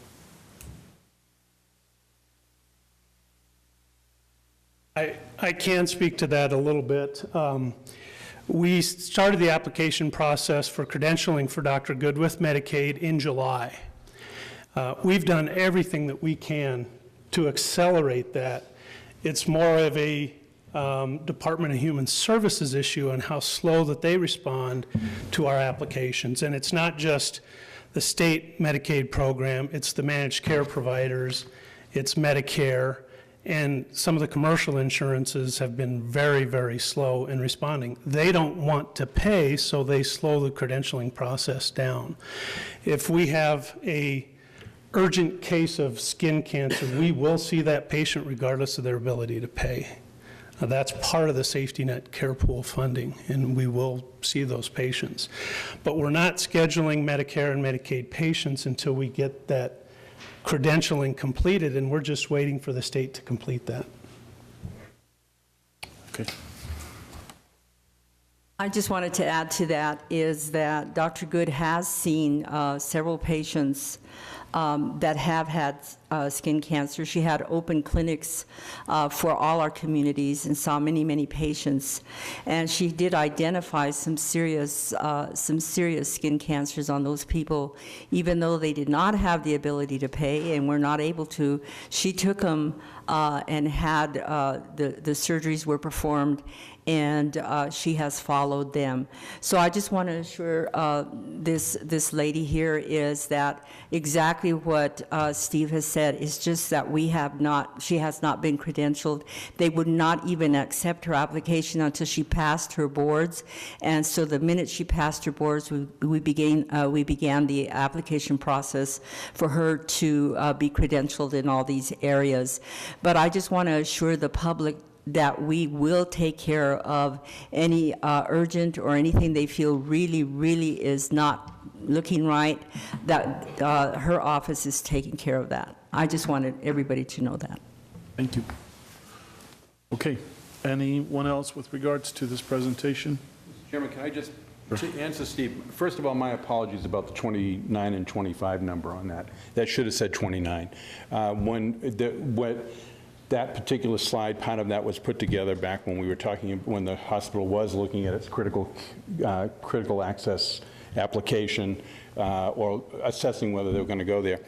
I did say all but one, and maybe I was wrong, but we counted all but one of the medical professionals, mostly doctors, who spoke there. We do know there was one doctor in particular who spoke very, very highly of the CEO, not that you wouldn't be included, but the previous CEO. So we weren't trying to mislead anybody. And the 50% thing has to do with any profit that company that sells everything to the hospital, that company, that entity makes a profit. And that's where Quorum shares in it.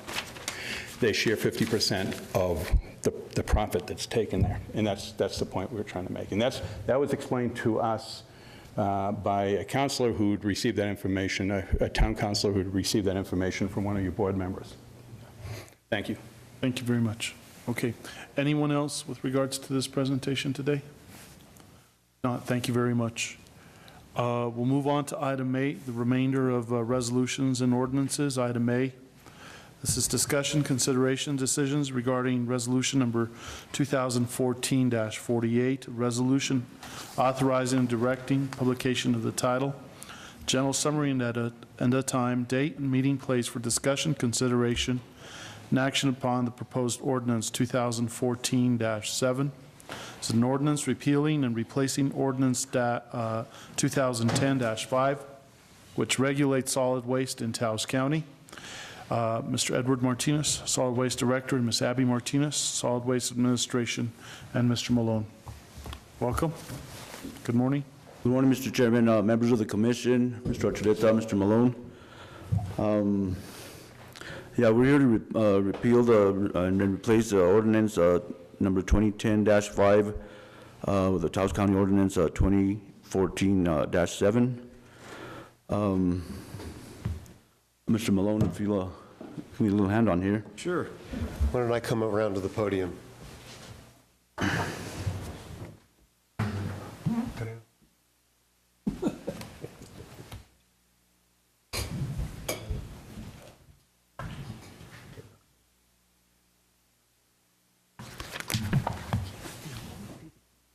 you just pick up with it, Ed? Yes, please.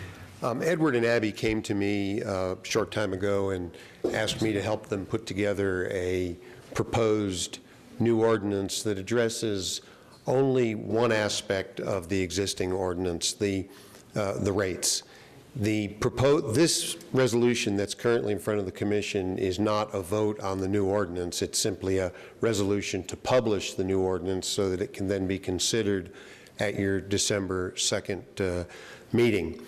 What Edward and Abby had figured out was that the current ordinance only allows the commission to change the rates once a year during the first quarter of the fiscal year, and that was very inflexible, that they needed more flexibility.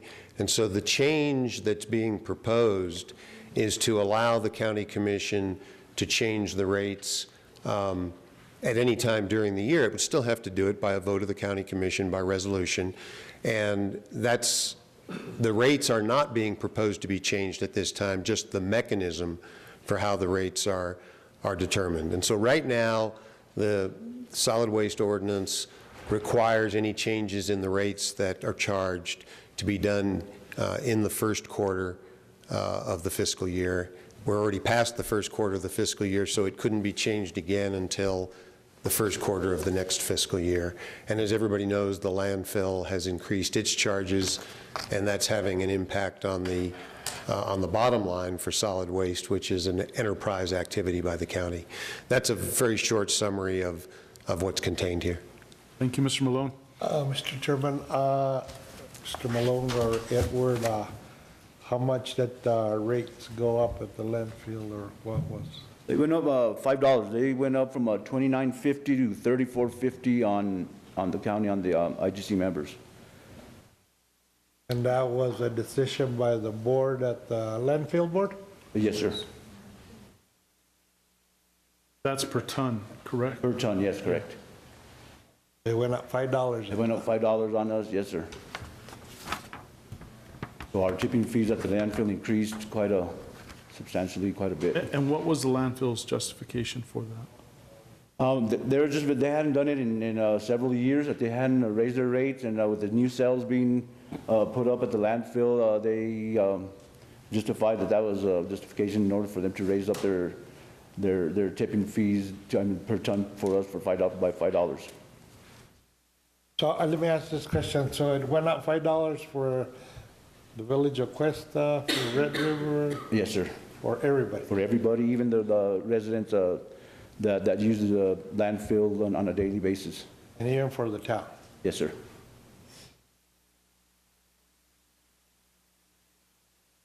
And the increase, can you more or less give us a number, how much it is more a month? A month? Or less? I did not break that down by we have 6,500 members that pay was $100 a month, a year.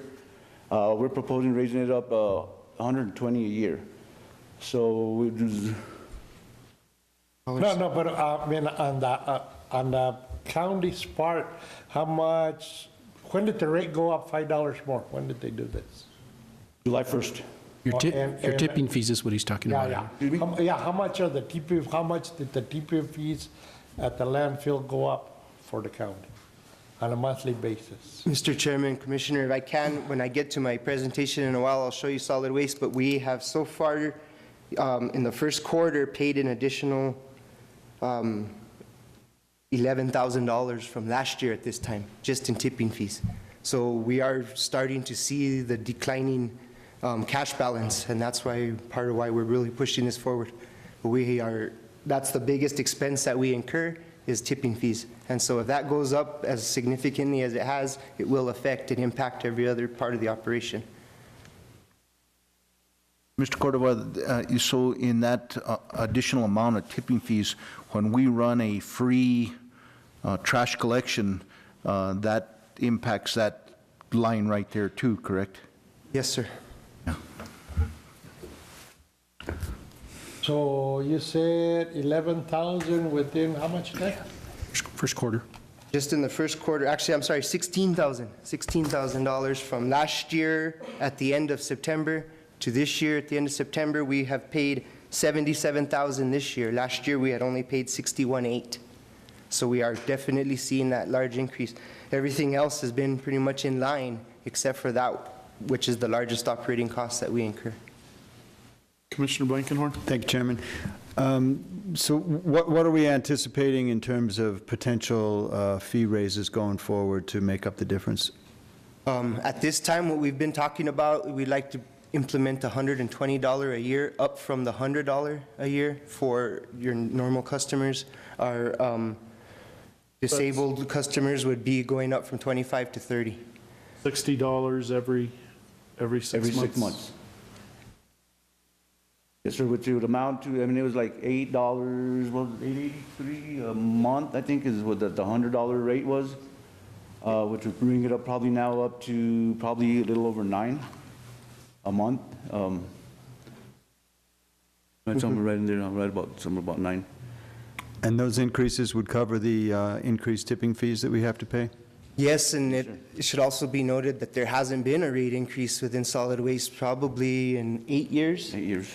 8 years, we're operating in the black the last few years, basically by bringing in new customers. But we're getting to the point where we've kind of saturated that ability to just bring new customers to offset the revenue, to increase revenue. At this point, and it's good, the more people we bring in, obviously, the less everyone pays. So the more people that pay, the less everyone has to pay individually, but we've gotten to the point where we can't continue that. We do need to raise the rates somewhat to just meet the needs and the capital infrastructure needs that are going to be coming up in the next few years. Move to approve the resolution? Is there a second? Second. Any other discussion, commissioners, staff? Mr. Malone, it is the recommendation of staff? It is definitely the recommendation because, again, the bottom line is this is not a resolution, and the ordinance that will follow on December the 2nd does not actually raise the rates. It changes the mechanism so that this commission can raise the rates other than just in the first quarter. And it is recommendation. Mr. Chairman,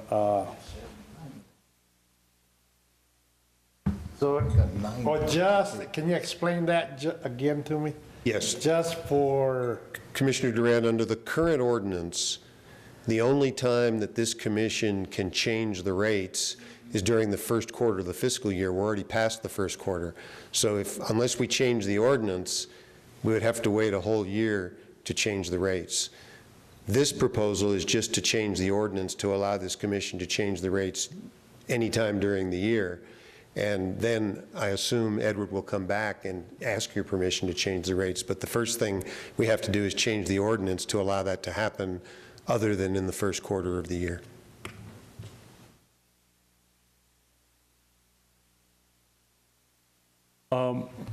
What it's going to do, I know that we probably need the increase, but what is going to happen is that we're going to start seeing more and more trash dumped, illegal dumping sites. You know, I just was informed of another one yesterday up in UNM-Taos that we need to start addressing.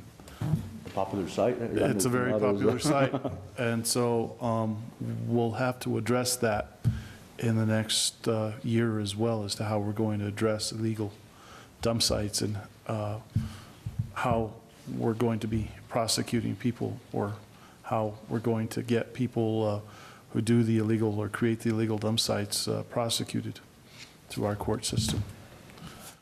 Yes, sir, I agree. And I would hope that you need to take a lead on that, especially in the UNM-Taos area. There's just, over the last 2 weeks, there has been a tremendous amount of new dump sites created, and unfortunately, the county can't keep up with all of it.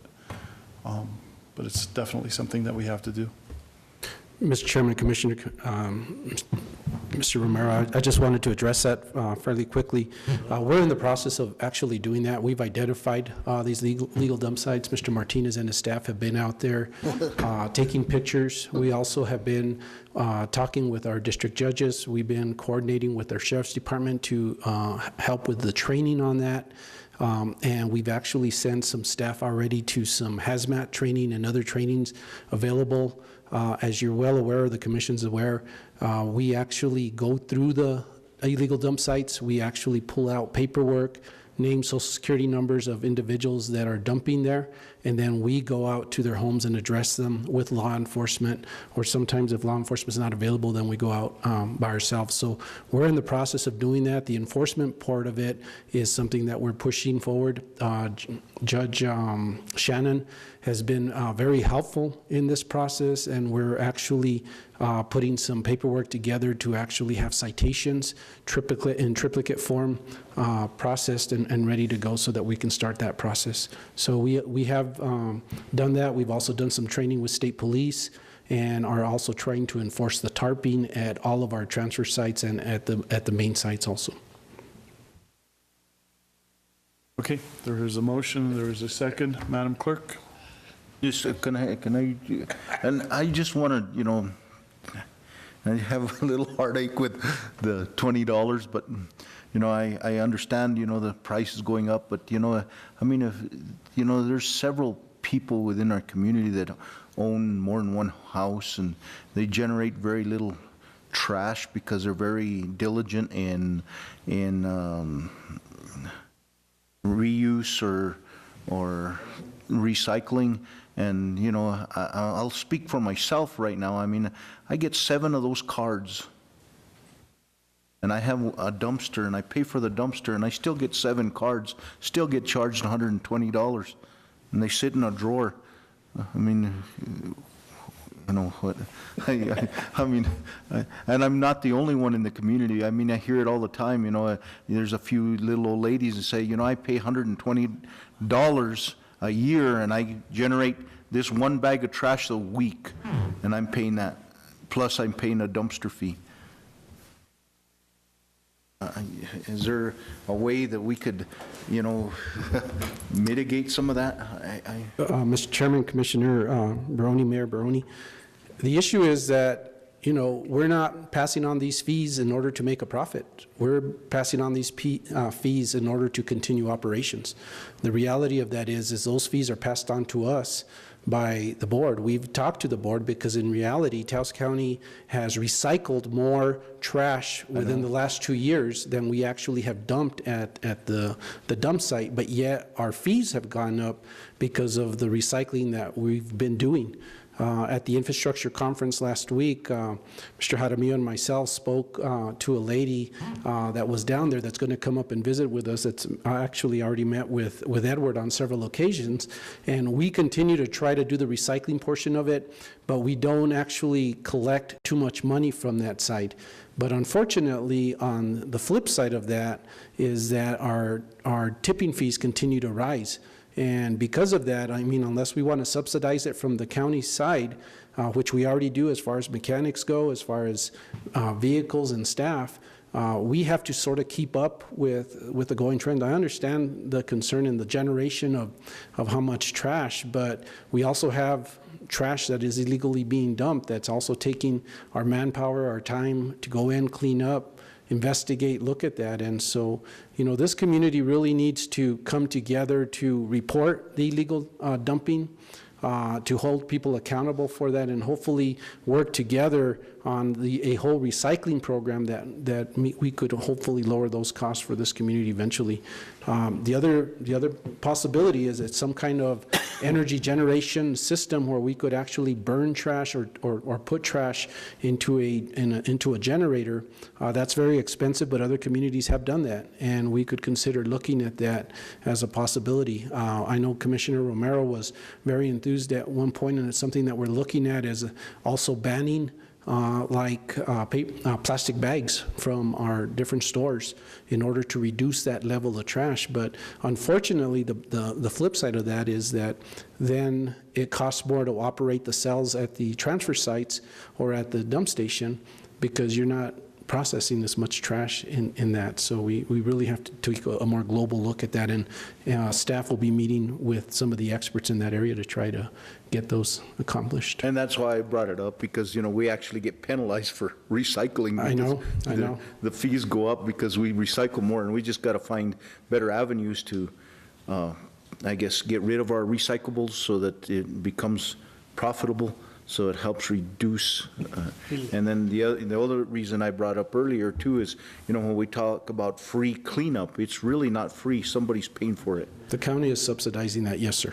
Well, actually, the stakeholders or the people that actually pay the dumping fees are really subsidizing that because of the tipping fee. Yeah, we're paying the tipping fees for those, and we have staff out there for those cleanups in those different communities. The county still gets charged for what they dump over there. Yes, sir. Commissioner Sanchez. Yeah, Mr. Chairman, Commissioners, also, here we are getting taxed now on our land, which is a rough one, and now this coming up. But I see, we got the tipping fees, and I think I'm one of the ones that does cleanups more than the other districts in Amalia, Costilla, and in Cuesta. So I know that the going up on price is not the thing to do, but right now I've got to make sure that I keep my area clean up in Cuesta area and in the northern part, and this is one way of paying for that. I know it's rough for our constituents to be paying more money, but I know I've had a lot of positive feedback from the cleanups that I've had in my district. So if we have to do this to pay for that, like you just said, Commissioner Barone, we're paying for the cleanup. So I guess I need to do something to keep those my constituents happy in my area. Thank you. Is there a deadline that we have to meet? Is that why we're placing it on the agenda again in December? And is there a way to postpone it till the new commission comes in? And the other thought that I have is that I really believe that we need more public input on this, just to make sure that we hear everyone out. Mr. Chairman, to elaborate slightly on the timeline and exactly what the commission would be voting on now and then on December 2nd. Now the commission is just voting to publish the ordinance. On December the 2nd, you would not be voting for the increase. You would be voting for a change in the mechanism that would allow it to happen year-round. That ordinance, if it's passed on December the 2nd, doesn't take effect for 30 days. Okay. So then to vote an increase, that would in fact be for the next composition of the commission. Okay.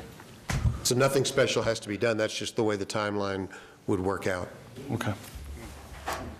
Mayor Barone, on the question you had to clarify that, sir. If you do rent a bin from Waste Management, you don't get charged the $100 a year. If you do rent a bin from Waste Management, it's $25 a year, as opposed to the $100 that you feel that you're paying $100 for each household. It's $25 if you have a Waste Management bin. Maybe you've been overpaying.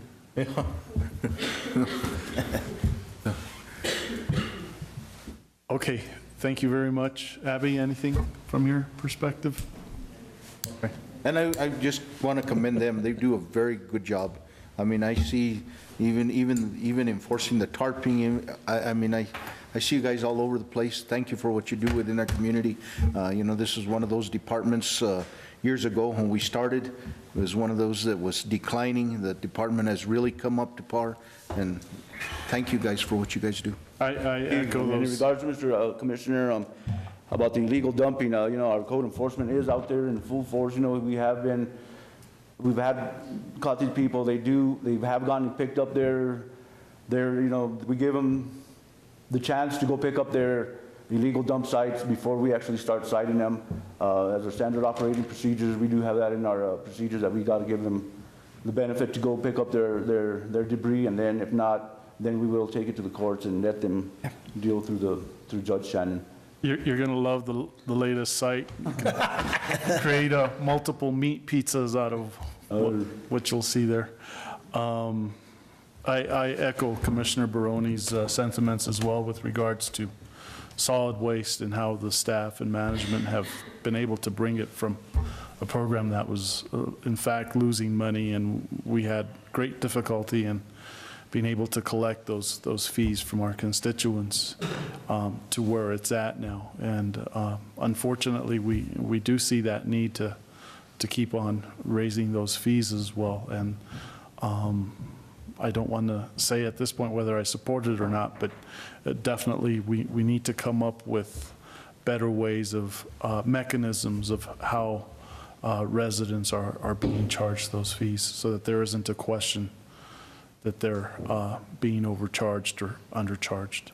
Right, I mean, because we did pull out a loan to purchase 2 new roll-offs, and, you know, we do need to pay them. Our roll-offs are already, you know, outdated. You know, they had 300-some thousand miles on them, which really, we needed 2 new trucks. With also, with that loan that we got, with the remaining, I was able to purchase myself a pickup for when I'm visiting, doing my sites to the transfer stations and, you know, meeting with people, looking at illegal dump sites. You know, going to community cleanups and stuff like that. So part of this increase is also to help pay for our purchase of our new trucks. Commissioner Sanchez. Yes, the Chairman, Commissioners.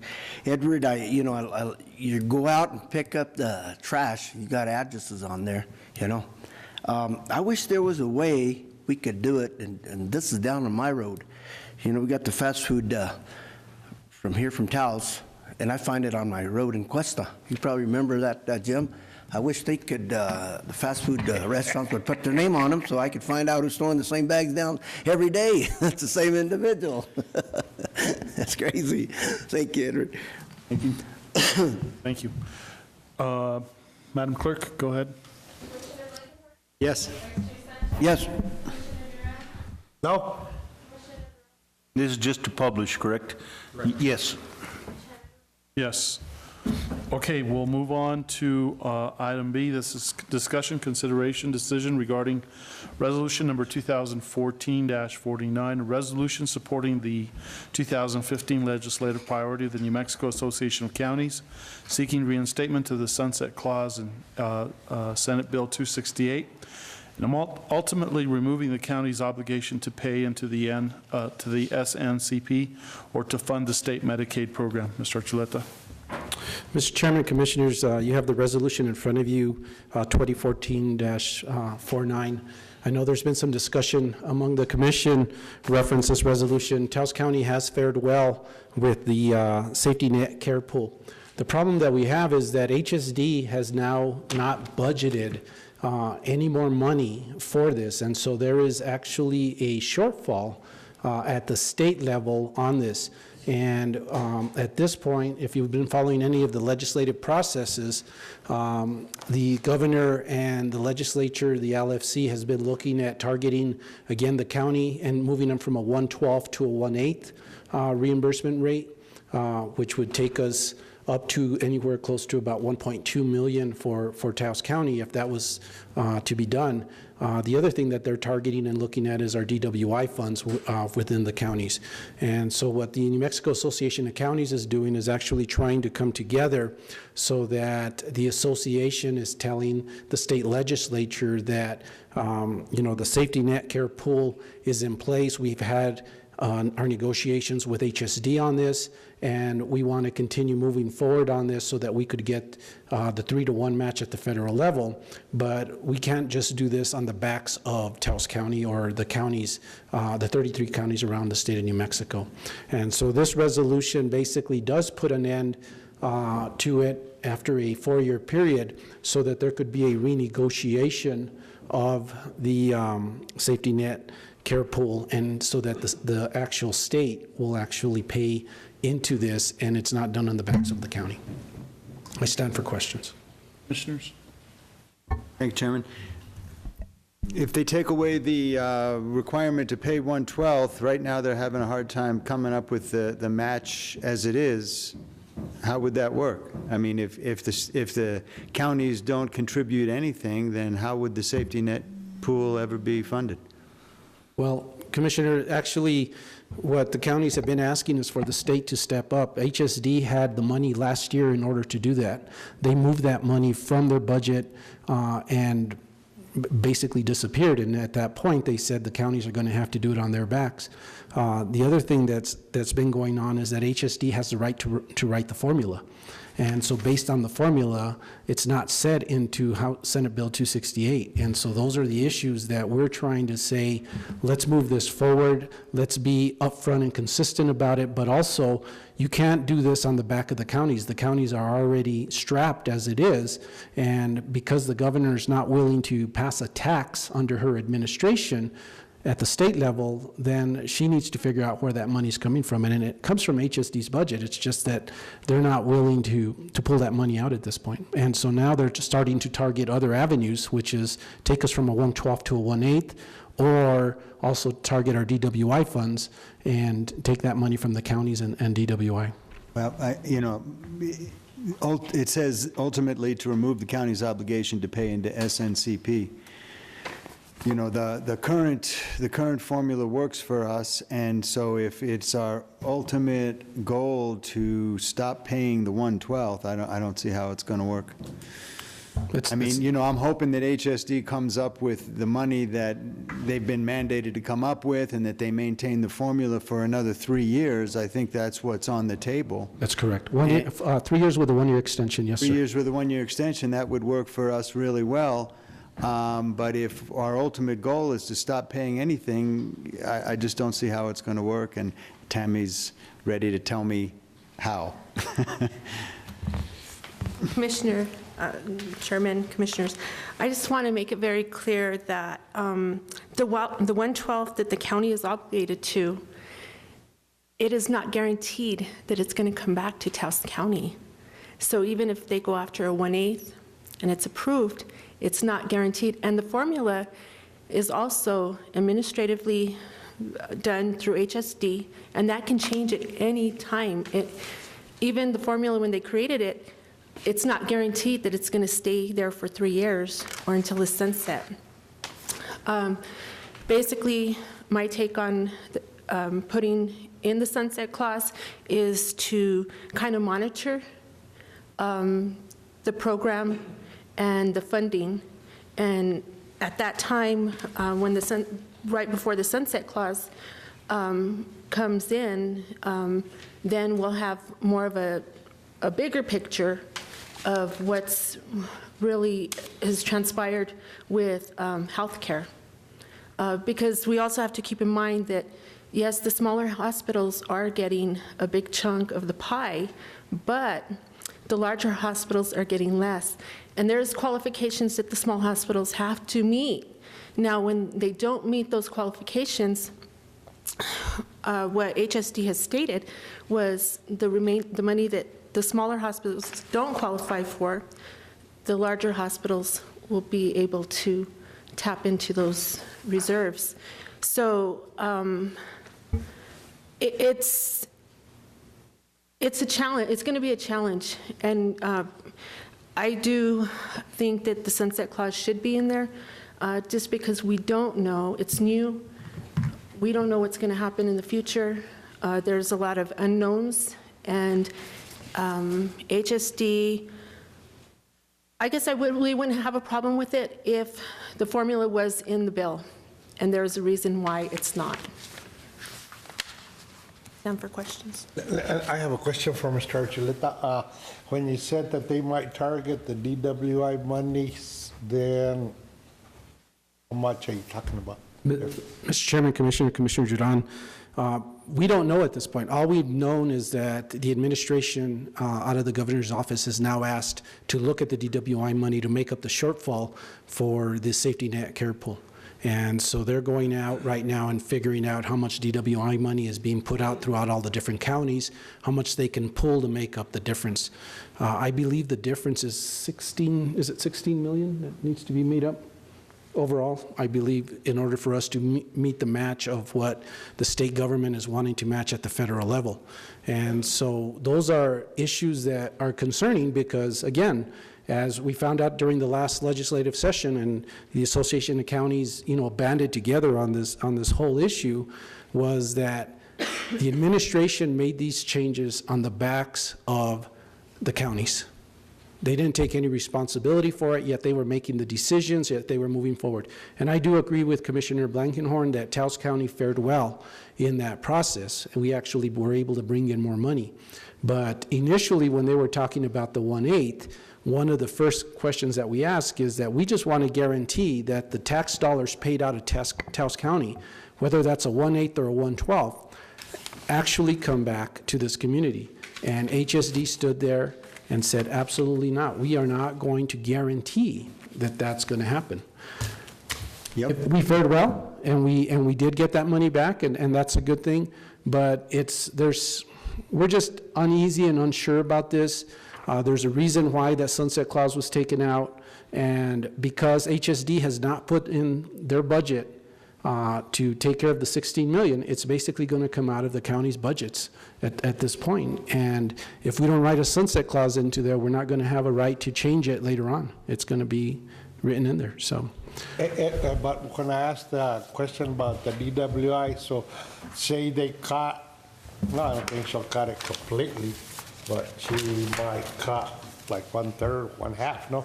Yes, sir. That means those positions, some of those positions will go away, right? That's correct. And Commissioner Dudon, again, I want to state that basically everything that's been done on Senate Bill 268 has been on the backs of the counties. The state has not taken any responsibility for that, and yet Medicaid is a state-run program, yet we're paying for it.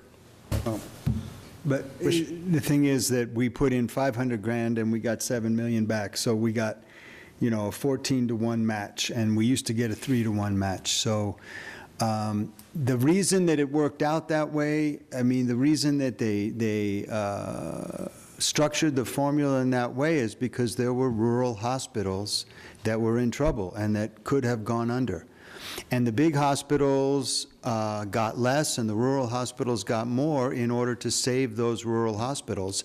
And I think that is going to continue. And as Representative Gonzalez said, all of the talk at the last meeting was the need for the rural hospitals to be bolstered.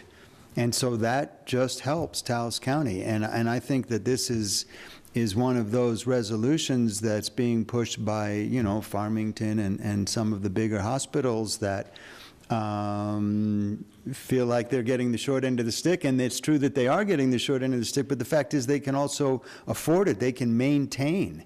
They're not in the same financial difficulties that the rural hospitals are in. And so, the sunset clause, I think the notion that someday the counties aren't going to have to pay any percentage of their gross receipts tax to go towards indigent care is a pipe dream. We're always going to have to pay something, and if we can maintain the 1/12, and as Tammy said, the formula is not part of the legislation, but the formula is going to be driven by the survival of these rural hospitals. And so, I have some faith that the formula will continue to work out in our favor. And, the notion that we're someday not going to be able to have to pay anything, I think is just not feasible. What is the recommendation of staff? The recommendation of staff, Mr. Chairman, is that we move forward with this resolution 2014-49. And Chairman, if I may, so how do you see this benefiting us, Steve? Or status quo, or Commissioner Baroni, basically I was intricately involved with Senate Bill 268 last year. I remember. If it hadn't been for the Association of Counties, basically I feel that a 1/8 would have been taken from the communities. We would have had no sunset clause put in there, which again was what the legislature wanted. It was the governor who actually vetoed that. We have asked the state to take responsibility for their portion in the safety net care pool and the indigent people from our different communities. The commission has already passed those resolutions. The commission has already passed those taxes and put them in place. The issue is that the state has now come in and forced the commission to give up their tax dollars, your tax dollars, to the state. And that's basically what's going on, is that this is a state-funded state-run program that is being done off the back of the counties. And because the state is not willing and the governor is running for re-election, and I'm not here to do a political campaign, but because she does not want to pass taxes in order to be re-elected, she basically has done this on the back of the commission, and it's unfortunate. You know, that money should remain here in this community and in every community where the constituents from that community pay that money. Taos County is very fortunate. I agree with Commissioner Blankenhorn. We are very fortunate for the amount of money that we got back. The issue is that we're not sure if our DWI program is going to be targeted next, and when is the state going to step up to the plate? There was some debate on the House floor last year where it was asked, and I forgot who the representative was asked, but they asked HSD, you had $16 million in your budget that you could have funded half of this program with, and they basically moved that money into a different line item, and we're not able to do that.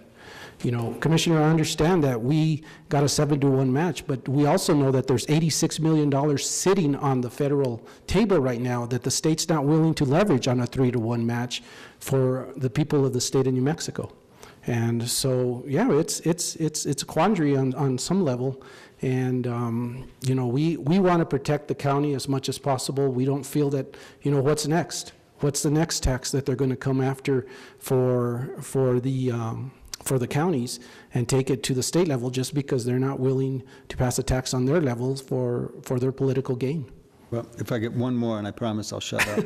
and that is that, you know, you say it's on the backs of the counties, but we've been paying 1/8 since the 80s. You know, since they authorized the second 1/8 tax for indigent care, we have contributed 1/8 of our local tax dollars towards this. Now we have a lower contribution of 1/12, and we get way more in return. So it's nothing new. It's not like there's something that all of a sudden now.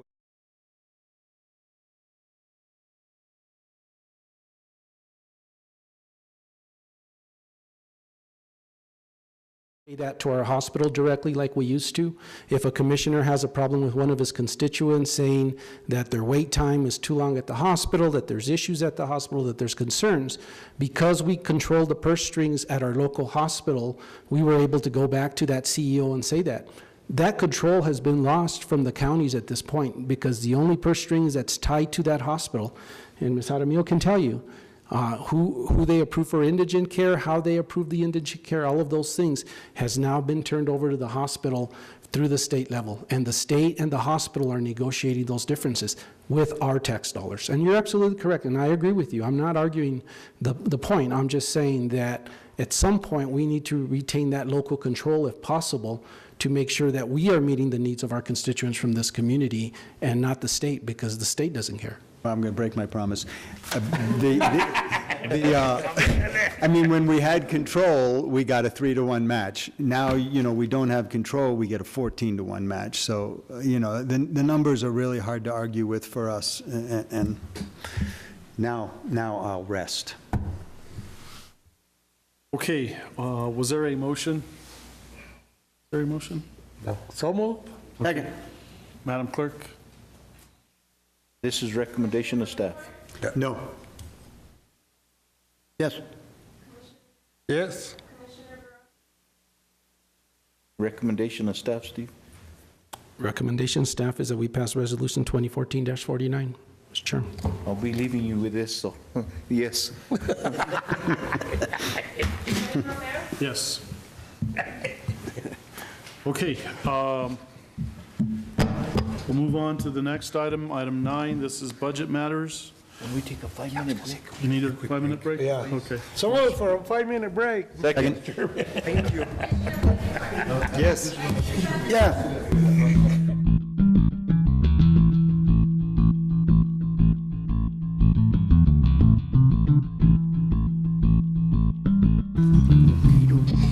Motion to come back into session. So moved. Second. Madam Clerk?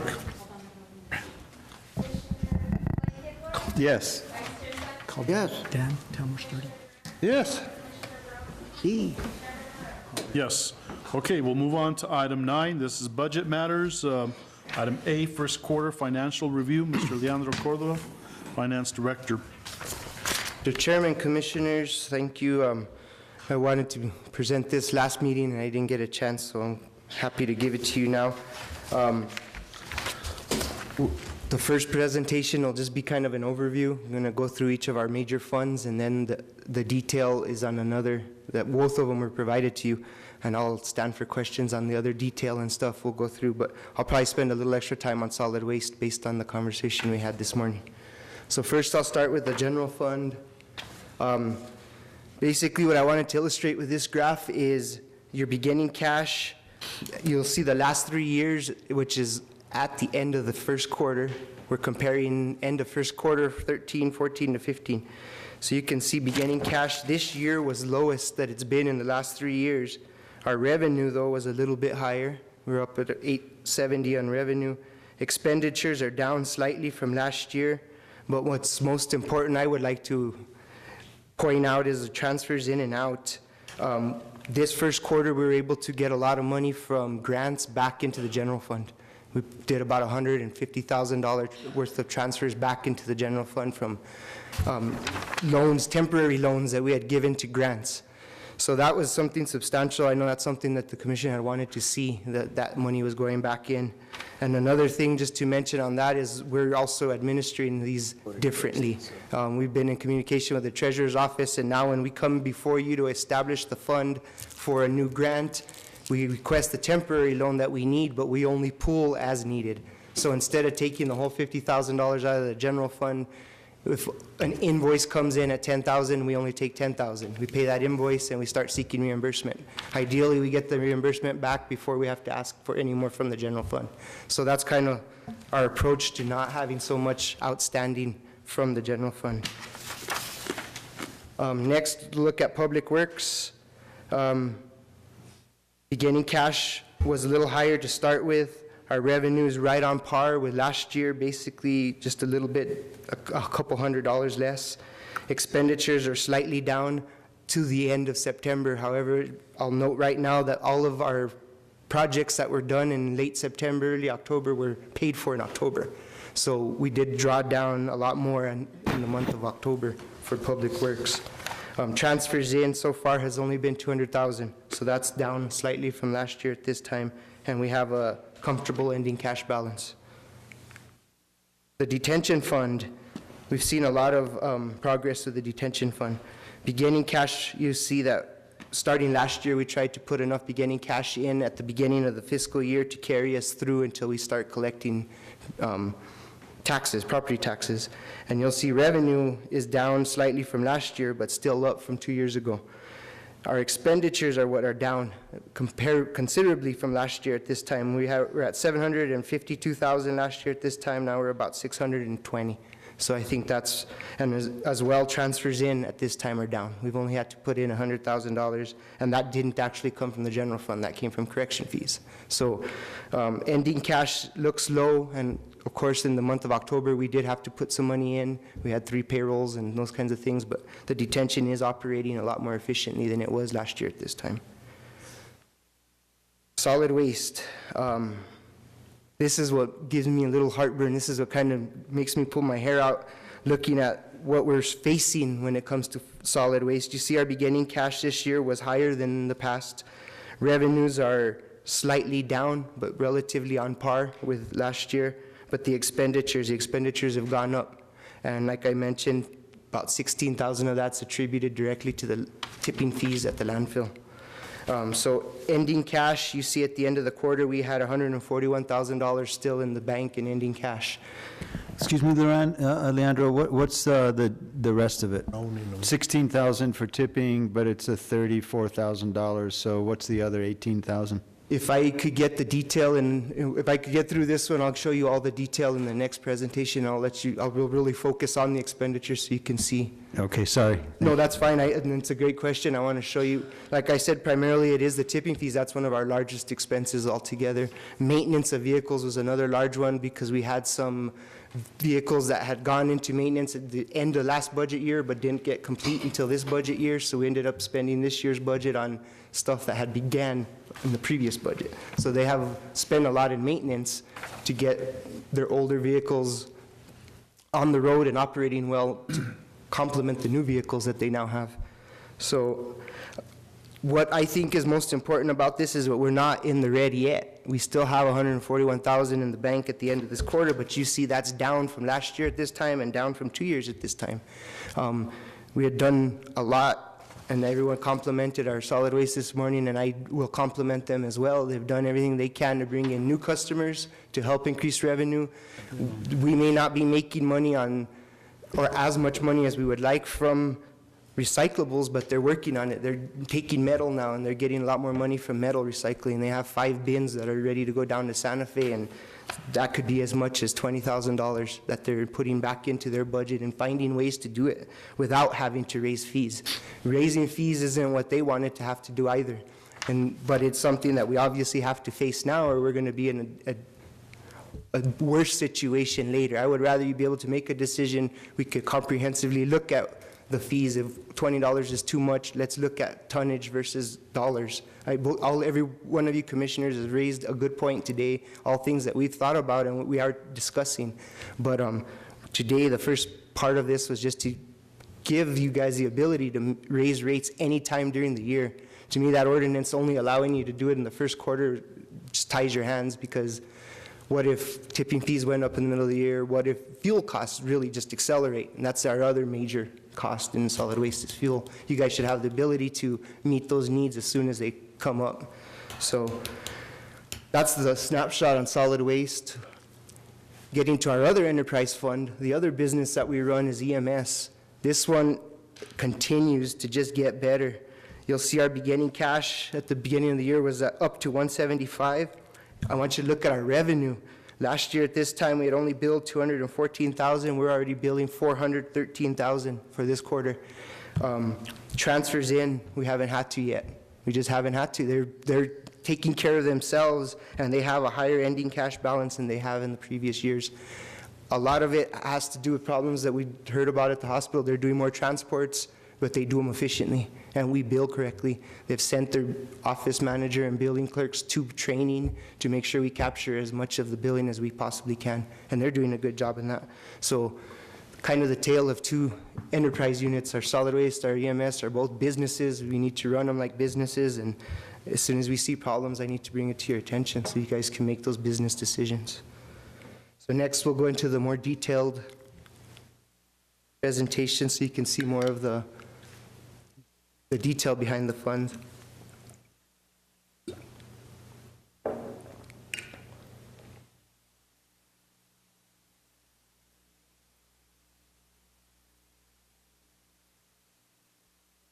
Hope this works. Okay. So this is, first page is just basically looking at revenues at the top, very general, and then all of our operating expenses for just the general fund. So you can see that overall revenues are up for this year at this quarter. Keep in mind, none of that's really property taxes. We don't collect any of that really until November. Some of it is delinquent or prior year property taxes, with the Treasurer's Office really hitting that hard and collecting previous years. That helps us at this time of year.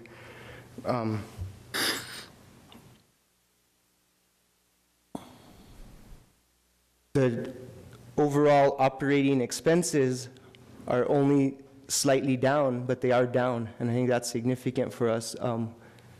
I gave you an unbalanced budget this year. It was better than last year, but still unbalanced, and we're working towards closing that gap, and we're working there. We're getting there.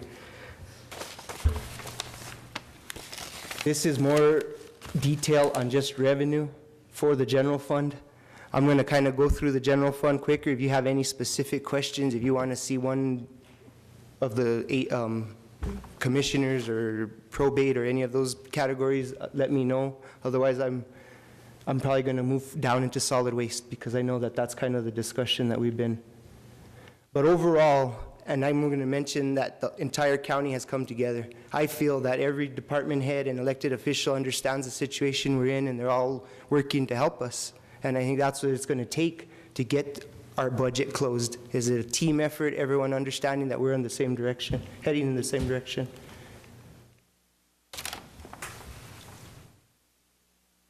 Yeah,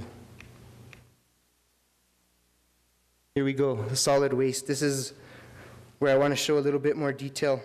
You can see that our GRT from the environmental tax looks down from last year, but last year we were collecting the entire amount of GRT. This year we're paying our debt. So that's $5,000 a month already towards the new vehicles that we were able to purchase last year. User fees are up.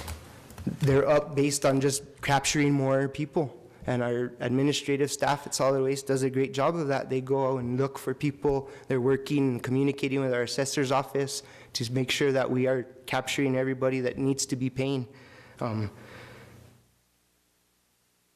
So overall, total revenue is slightly down. That is based on the GRT that we aren't putting into the operations. So total expenses are up. And this is where you'll see total salary and benefits very slightly up for both administration and operations, but it's the operating expenses under operations that are up. Those are where we'll get into some more detail now. I would like to mention too, though, that the staff for solid waste is probably some of the lower paid staff in the whole county. They work just as hard, I think, as everyone else, but because they're a business, we've kind of mandated that their future raises or any kind of increase in benefits is dictated on their ability to stay in the black and continue to generate a profit, essentially, for the county. And so they've done a great job at that, but we still haven't been able to compensate them, and that's something that I just wanted to mention. They work really hard at what they do. Solid waste revenues. Like I said, most of it's pretty much flat. We're picking up people as we can in order to get more user fees in, but we're going to need some help. When we get into the expenses is where you can see the detail. And if you go down first to transportation expense, you'll see that that's slightly up. Not a lot, but that's our fuel for our vehicles.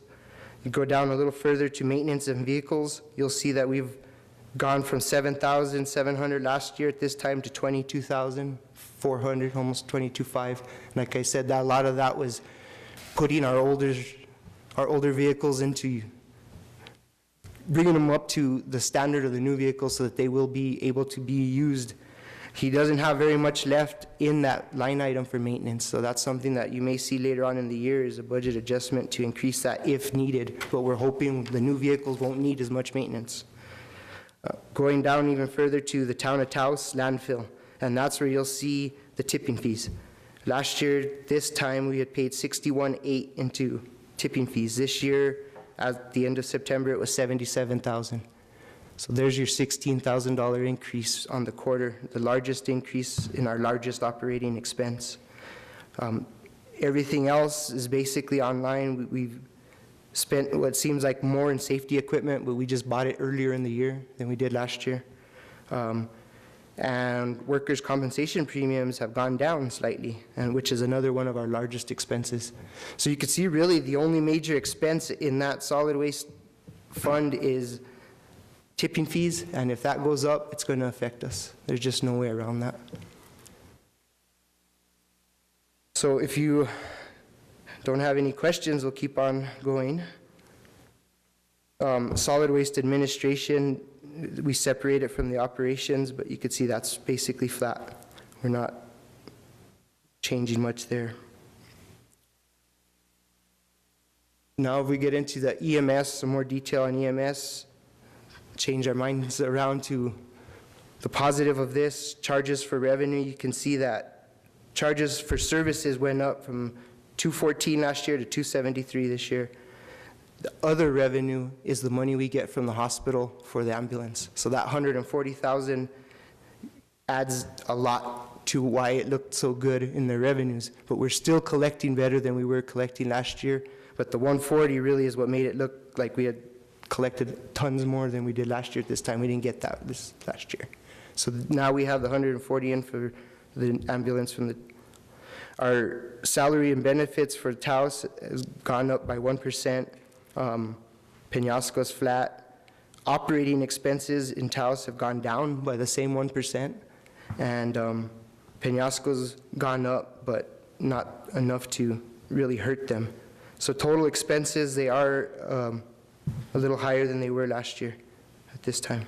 Why did other revenue go up so much again? Other revenue is the money that we received from Holy Cross Hospital for ambulance. So it's not really cash. It is cash that we use directly for a capital purchase. Right, but it's a capital purchase. Yes. But still, we've got a much bigger cash reserve at the end, so, I mean, buying the ambulance doesn't help our cash reserve at the end. Well, it can because we are able to use our fire protection, our fire excise money, those kinds of I things see. for operating in terms of, in that sense. So it does, bottom line, does help our operating cash flow. Susan? When are they going to purchase that ambulance, and what is the cost? Is it just a portion and the other excise? What is the cost? Actually, How long are we going to have this extra money for? we've already done a purchase or a remount. I think you guys, we've purchased one new vehicle and we're working on the remount. Joaquin has come before you guys and already worked on moving that forward. So we've already received one vehicle. He plans to do a remount on a second and then hoping to be able to do a remount on a third based on what it looks like after we're done with the second one. And it looks like he should be able to do that. And so he is using the vehicles a lot more with all the transports that they're doing. So we're putting a lot more stress and miles onto the vehicles that we have, so it is going to require us to replace them quicker. But to answer the treasurer's question, we're pretty much expending that money. We've already bought one, and we should have the other one, I think, early next year. Mr. Chairman, Commissioners, the purpose of the remount is so that we actually change the chassis and so that we can get the mileage out of the ambulance service. And so the box or where the actual clients go into is not changed, just the actual chassis of it. And so by doing that, we're able to get more bang for our buck and actually be able to upgrade our vehicles because of that. So the reduction, Chairman, so the reduction in ICU beds from 5 to 2 actually has bolstered our revenues in EMS. Is that part of it? It is part of it. I have asked Joaquin that question kind of point blank, and he said, yeah, we are doing a lot more transports, and they do them relatively efficiently, and there's a little bit of margin in there. So the more transports we do, the more we are able to bring in revenue, and having a profit margin takes that home to the bottom line. So these transports are mostly to hospitals, Santa Fe? I believe Espanola, Santa Fe primarily. And as Commissioner Duran mentioned, we see the helicopter pretty often too. On my drive home through Penasco, I see that, it seems like pretty often, and our EMS is still there helping facilitate that transfer. So they do respond to those calls still, and they do still help make sure that that goes smoothly. Susan? In analyzing the cash balance in the general fund for the transfers that were going to be going out, we looked at the EMS, and we noted that this money was there from the hospital for ambulances, but we were carrying that cash balance, which meant that we didn't have to transfer any money from the general. So that was a plus for the general fund, and that was taken into account so that we could maintain our 3/12 reserve at the end of the quarter and report that as such in our quarterly report. Thank you. So going on, if there's no more detailed questions on the EMS, we'll look at detention fund and some of the detail on the detention. You look at the GRT, and here's a good place to illustrate. GRT in general is flat. If you look at last year at this time to this year at this time, it's 2% increase. It's pretty much flat. We haven't seen an increase in GRT. We haven't really seen a decrease. The care of prisoners is down slightly at the adult facility, and care of prisoners is up slightly at the juvenile facility. Other revenue is down. So overall, our revenue is down. Part of that number, though, is last year at this time, we were really collecting hard from the previous fiscal year. So we collected a lot last year at this time that came from the previous year. So that is part of why last year seemed so high versus what seems somewhat low now. Salary and benefits have gone down at both the adult and the juvenile. Operating expenses have gone down at both adult, or just at the adult. Juvenile is pretty much flat, slight 3% up. So overall, total expenses is down 18% at the detention center. And that's basically a result of the reorganization, getting everybody on board, administrative controls in place on all our spending. And then a big part of that as well was renegotiating our contract with HRDA for monitoring of prisoners. We've seen that expense go from anywhere from $10,000 to $15,000 a month down to $2,000 to $3,000 a month. So, and if now we move on to Public Works. If you have no questions on the detail of detention, Public Works, you can see that our GRT infrastructure, gasoline taxes, once again, is pretty much flat, as I mentioned. Fees and other revenues is basically flat. It's down 1%, but it nets out. So total revenues is right on track with last year.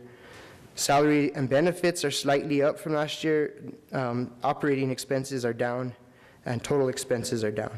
So, Leandro, with lower gas prices, well, not in Taos, actually,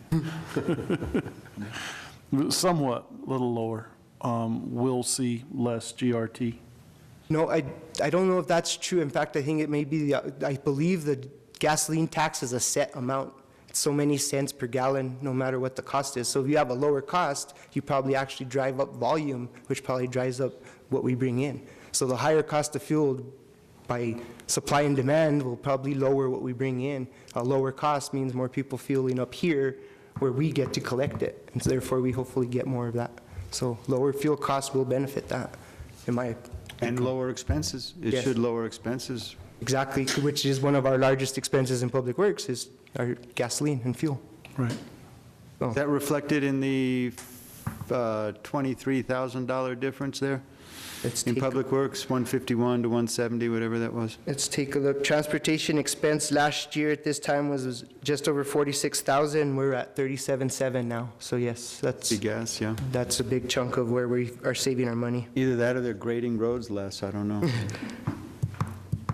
I hope not. No. The other expense to note there is utilities are up a little bit over last year, and we did get to pay off one of the leases that we had. So we just paid off the lease on our asphalt zipper, which is going to allow them to start looking for another piece of equipment, which I believe is a loader at the top of their priority list. And so we're working on doing that for them, get that loader, and probably finance that either through a lease or a loan, so they can get the equipment they need. We talked a little bit about indigent fund. I put this out there just to basically show we're not spending much. You know, our safety net care pool is $498,000 a year divided by 4. So we've made that payment already for the first quarter. And we're paid off a few claims that have lingered over from last year. But we are still collecting some money in that fund. Does that reflect both of the 1/8 or just one of, just the second? So indigent fund actually collects the entire second 1/8 and then half of the third 1/8. So it's, Yeah, yeah, it's an 1/8 and a 1/16. An 1/8 of a 16th. And So- where does the other half go? The other half goes into the Taos County Health Fund, Healthcare Fund. And that's the one where we're building a surplus. Well, we should be building a surplus in both of them, right? Yes, both of them actually are building a surplus at this time. Mm-hmm. So, and like you see, there's not a lot of activity in either of these at this time, based on just not knowing what we're doing. Here is our 103 account, our construction, administrative judicial complex fund. You could see that GRT is slightly up in that fund for the year, but it's relatively flat revenues overall. Expenditures here are all related to E911 under equipment and machinery, and then under land acquisition, that was the purchase of our Santisteban property. So we did take that out of this fund. Even with those expenses, we still have a cash balance out there, so we have some cushion for the loan that we have with Mr. Perovich. Our 399 fund, we have We began the year with a cash balance on this fund, and we've been utilizing it for different things, primarily IT issues and purchasing new computers. We were very, very, very far behind in our computer needs. We had so many vulnerable computers out there because they were just outdated. And so now it's costing us a lot to get these cycled out. And hopefully going forward, we will have a better cycling plan. And we purchase so many computers a year instead of having to take a huge hit every 4 or 5 years. We'll just keep on with our IT needs that way. We've also purchased a vehicle for animal control out of this $399 so far. And we used the roadway bridge money, some of it, but we were billed in October. So you won't see that expense on this because it came out in October's. And that is all I have for today. That is all I have to show With you. regards to the loan for Mr. Perovich, what is the balance on that? I don't have an exact figure. It's just under 700,000. It's probably about 680, I want to guess. I will get you an exact figure. Okay. We made a payment in late July, and we make another payment in January. So I'll let you know. What was the amount of those payments? The payment that we made was $45,360 towards principal and $19,397 towards interest.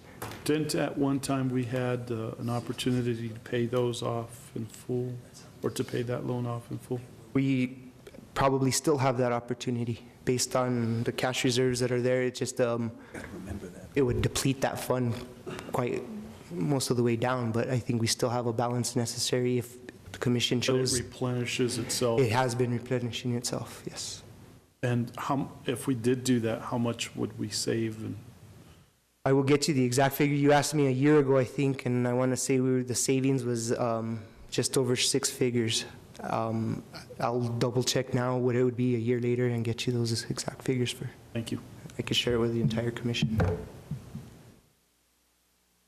If we have no further questions, I stand for any further questions, and just want you to know that I do feel like we have a great commission, great elected officials, like I said, a great manager, and we're really working towards meeting the needs of the county and closing that budget gap.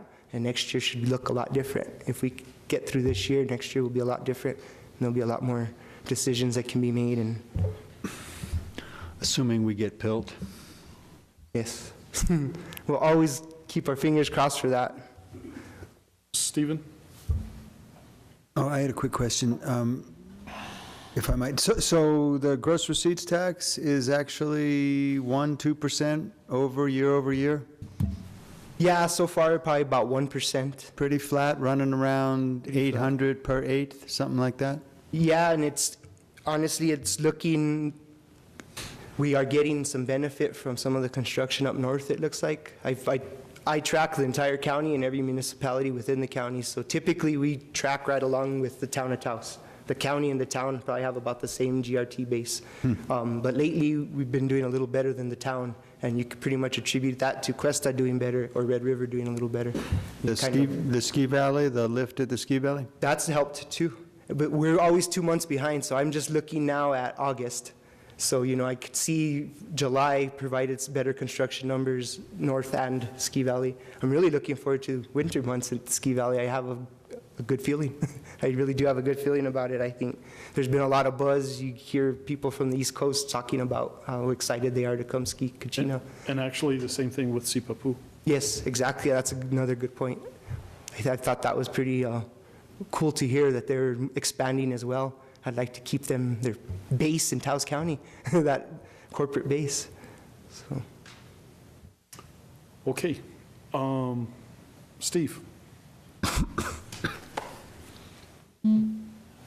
Thank you, Leandro. I appreciate it. Thank you, Mr. Archuleta. Congratulations to both of you. Being able to access this information is part of what it means, a large part of what it means to be open and transparent. Not that you're not open or not that you're not transparent, but being able to access this kind of information and be able to follow along is really important.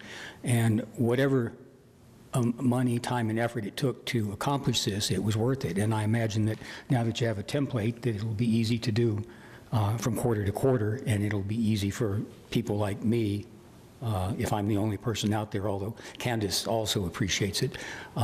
Thank you. Thank you very much. Mr. Chairman, so moved to break for lunch. Because I want to do something on a full stomach. Under personal matters. Commissioners? Is there a second? Would it take a long time to, should we just? This way, and go. We're just gonna eat lunch 3 more times. And that's it, bro. There's that. Okay, so I'll go ahead and second. Okay. Madam Clerk? Yes. Yes. Yes. Okay. Yes.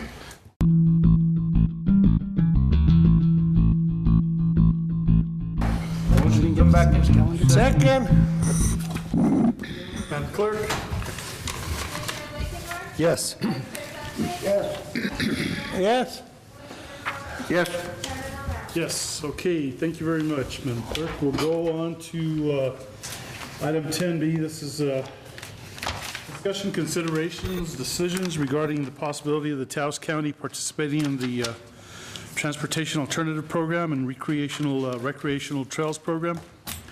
And I had asked our manager to place this on the agenda. I don't know if, Mr. Archuleta, you dug further into it and spoke to Eric Jahadi with regards to this particular program, and I believe there's a deadline for November 11th that has to be met in order to submit some of the initial documents that they need. Mr. Chairman, Commission, yes, I always get Eric's last name a little... Jahadi. Jahadi. I spoke with Mr. Jahadi, referenced this late last night. Basically, there's been a group of people, Carl Colonias has actually been running this, and part of the presentation that was at the last commission meeting with the Green Economic Development Plan and the possibility of us doing that really runs hand in hand with this program. Part of the issue for Taos County is that we have not put this on our ICIP, and so because of that, we're not going to be able to put it on this year.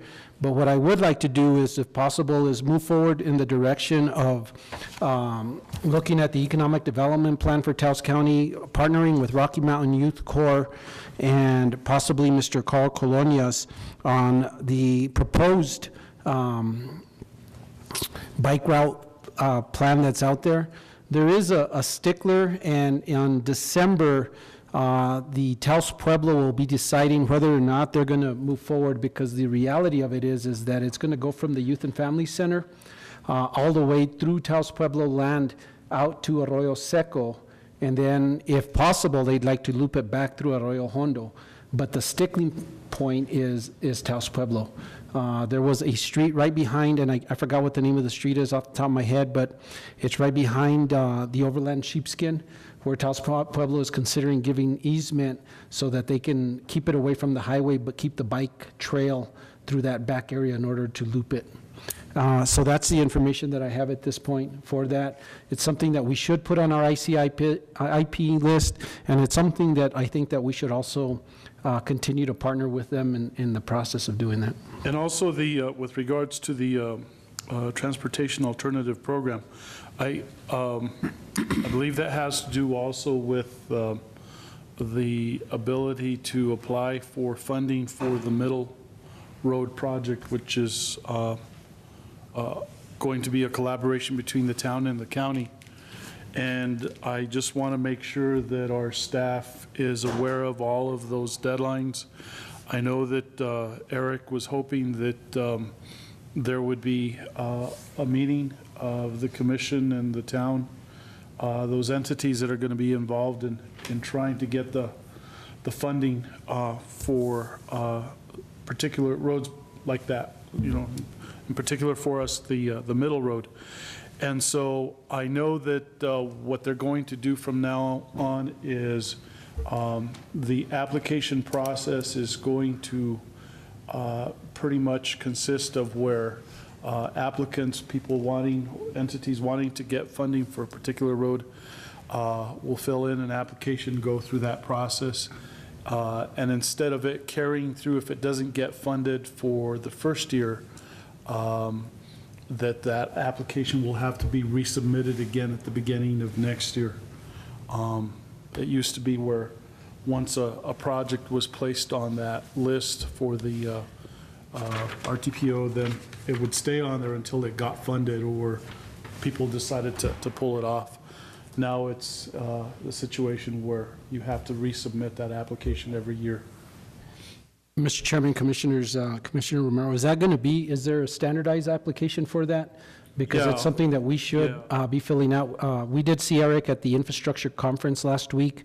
For Camino del Medio, we're spending $120,000 or $130,000. I believe the town is spending $150,000, Mr. Mayor. We did have conversations with French Espinosa from the town yesterday. The RFP has gone out, and we're in the process of actually selecting an engineering company for that. So the plan and design for that will take place throughout this year and this summer. We do have a stickler because the town has not completed their CDBG project, and we have not completed ours on Abragadero Road. The deadline is March 15th in order to apply for new CDBG funding, and we won't have that road paved by then just because Mr. Perovich won't open his paving plant until we're thinking May or early spring at the very earliest. And so Rick Bellis and myself and Mr. Jaramillo met last week to sort of game plan that. So we're moving the engineering and design forward, and then there's going to be 2 joint applications between the town and the county for the CDBG grant the following year for Camino del Medio. And since we're now in the planning process of it, I would hope that there would be some public input as well as some commission input on this particular project fairly soon. Yes, sir. Commissioner Sanchez. Chairman, Commissioners, Mr. Archuleta, so then maybe Abragadero Road may not come to light until next, what? We're hoping to have that done in early spring, coming here the first of the year. Is what we're looking at doing that. The road's ready to go. It's just a matter of getting all the paperwork through DFA, and then we also had some objections on that we're having to respond back to DFA on. So we're hoping that as soon as Mr. Perovich opens his plant, we can get Abragadero Road, and then we can also get Gallina Canyon done early spring, 1st of May timeframe. Just depends on how early he can get his plant moving. Mr. Archuleta, I think everything was going smooth till we got a hiccup here last week, so I think that kind of held us back. Yes, sir. Yes, Commissioner, it's correct. And Steve, who's going to make sure that the paperwork for the CDBG is done so that we can apply again? Once we finish Abragadero, then we can apply for, but we have to finish Abragadero before we can apply for Medio. Correct. So we've actually already have all the paperwork back in to DFA. We just haven't got our grant agreements back, but the chairman actually signed those the day after we received them, and then we got those back down to Santa Fe. We do have to respond to an issue that Commissioner Sanchez was talking about in the forms that go out to the public. There was a form that was returned back that place could be used as a drag strip, and maybe some speed bumps would need to be considered on that road. And because of that, we now have to respond back to DFA with our plans and what our thoughts are. I don't know if we would put speed bumps on there, but we would definitely look at enforcement and making sure the speed limit sign is low enough within that area. Okay. Anything else with regards to this particular item? If not, we'll move on to item 11, personnel matters. Item A, discussion consideration regarding the county manager. This item may be discussed in closed session under Open Meetings Act exemption of 1015-1 H2, which allows for discussion of limited personnel matters. This matter may also be discussed, considered, and decided in open session. And item B, discussion and consideration regarding our county attorney. This item too may be discussed in closed session under the Open Meetings Act exemption of 1015-1 H2, which allows for discussion of limited personnel matters. So move to go into executive session, Mr. Chairman. I'll go ahead and second. Yes. Yes. Yes. Yes. Yes, okay.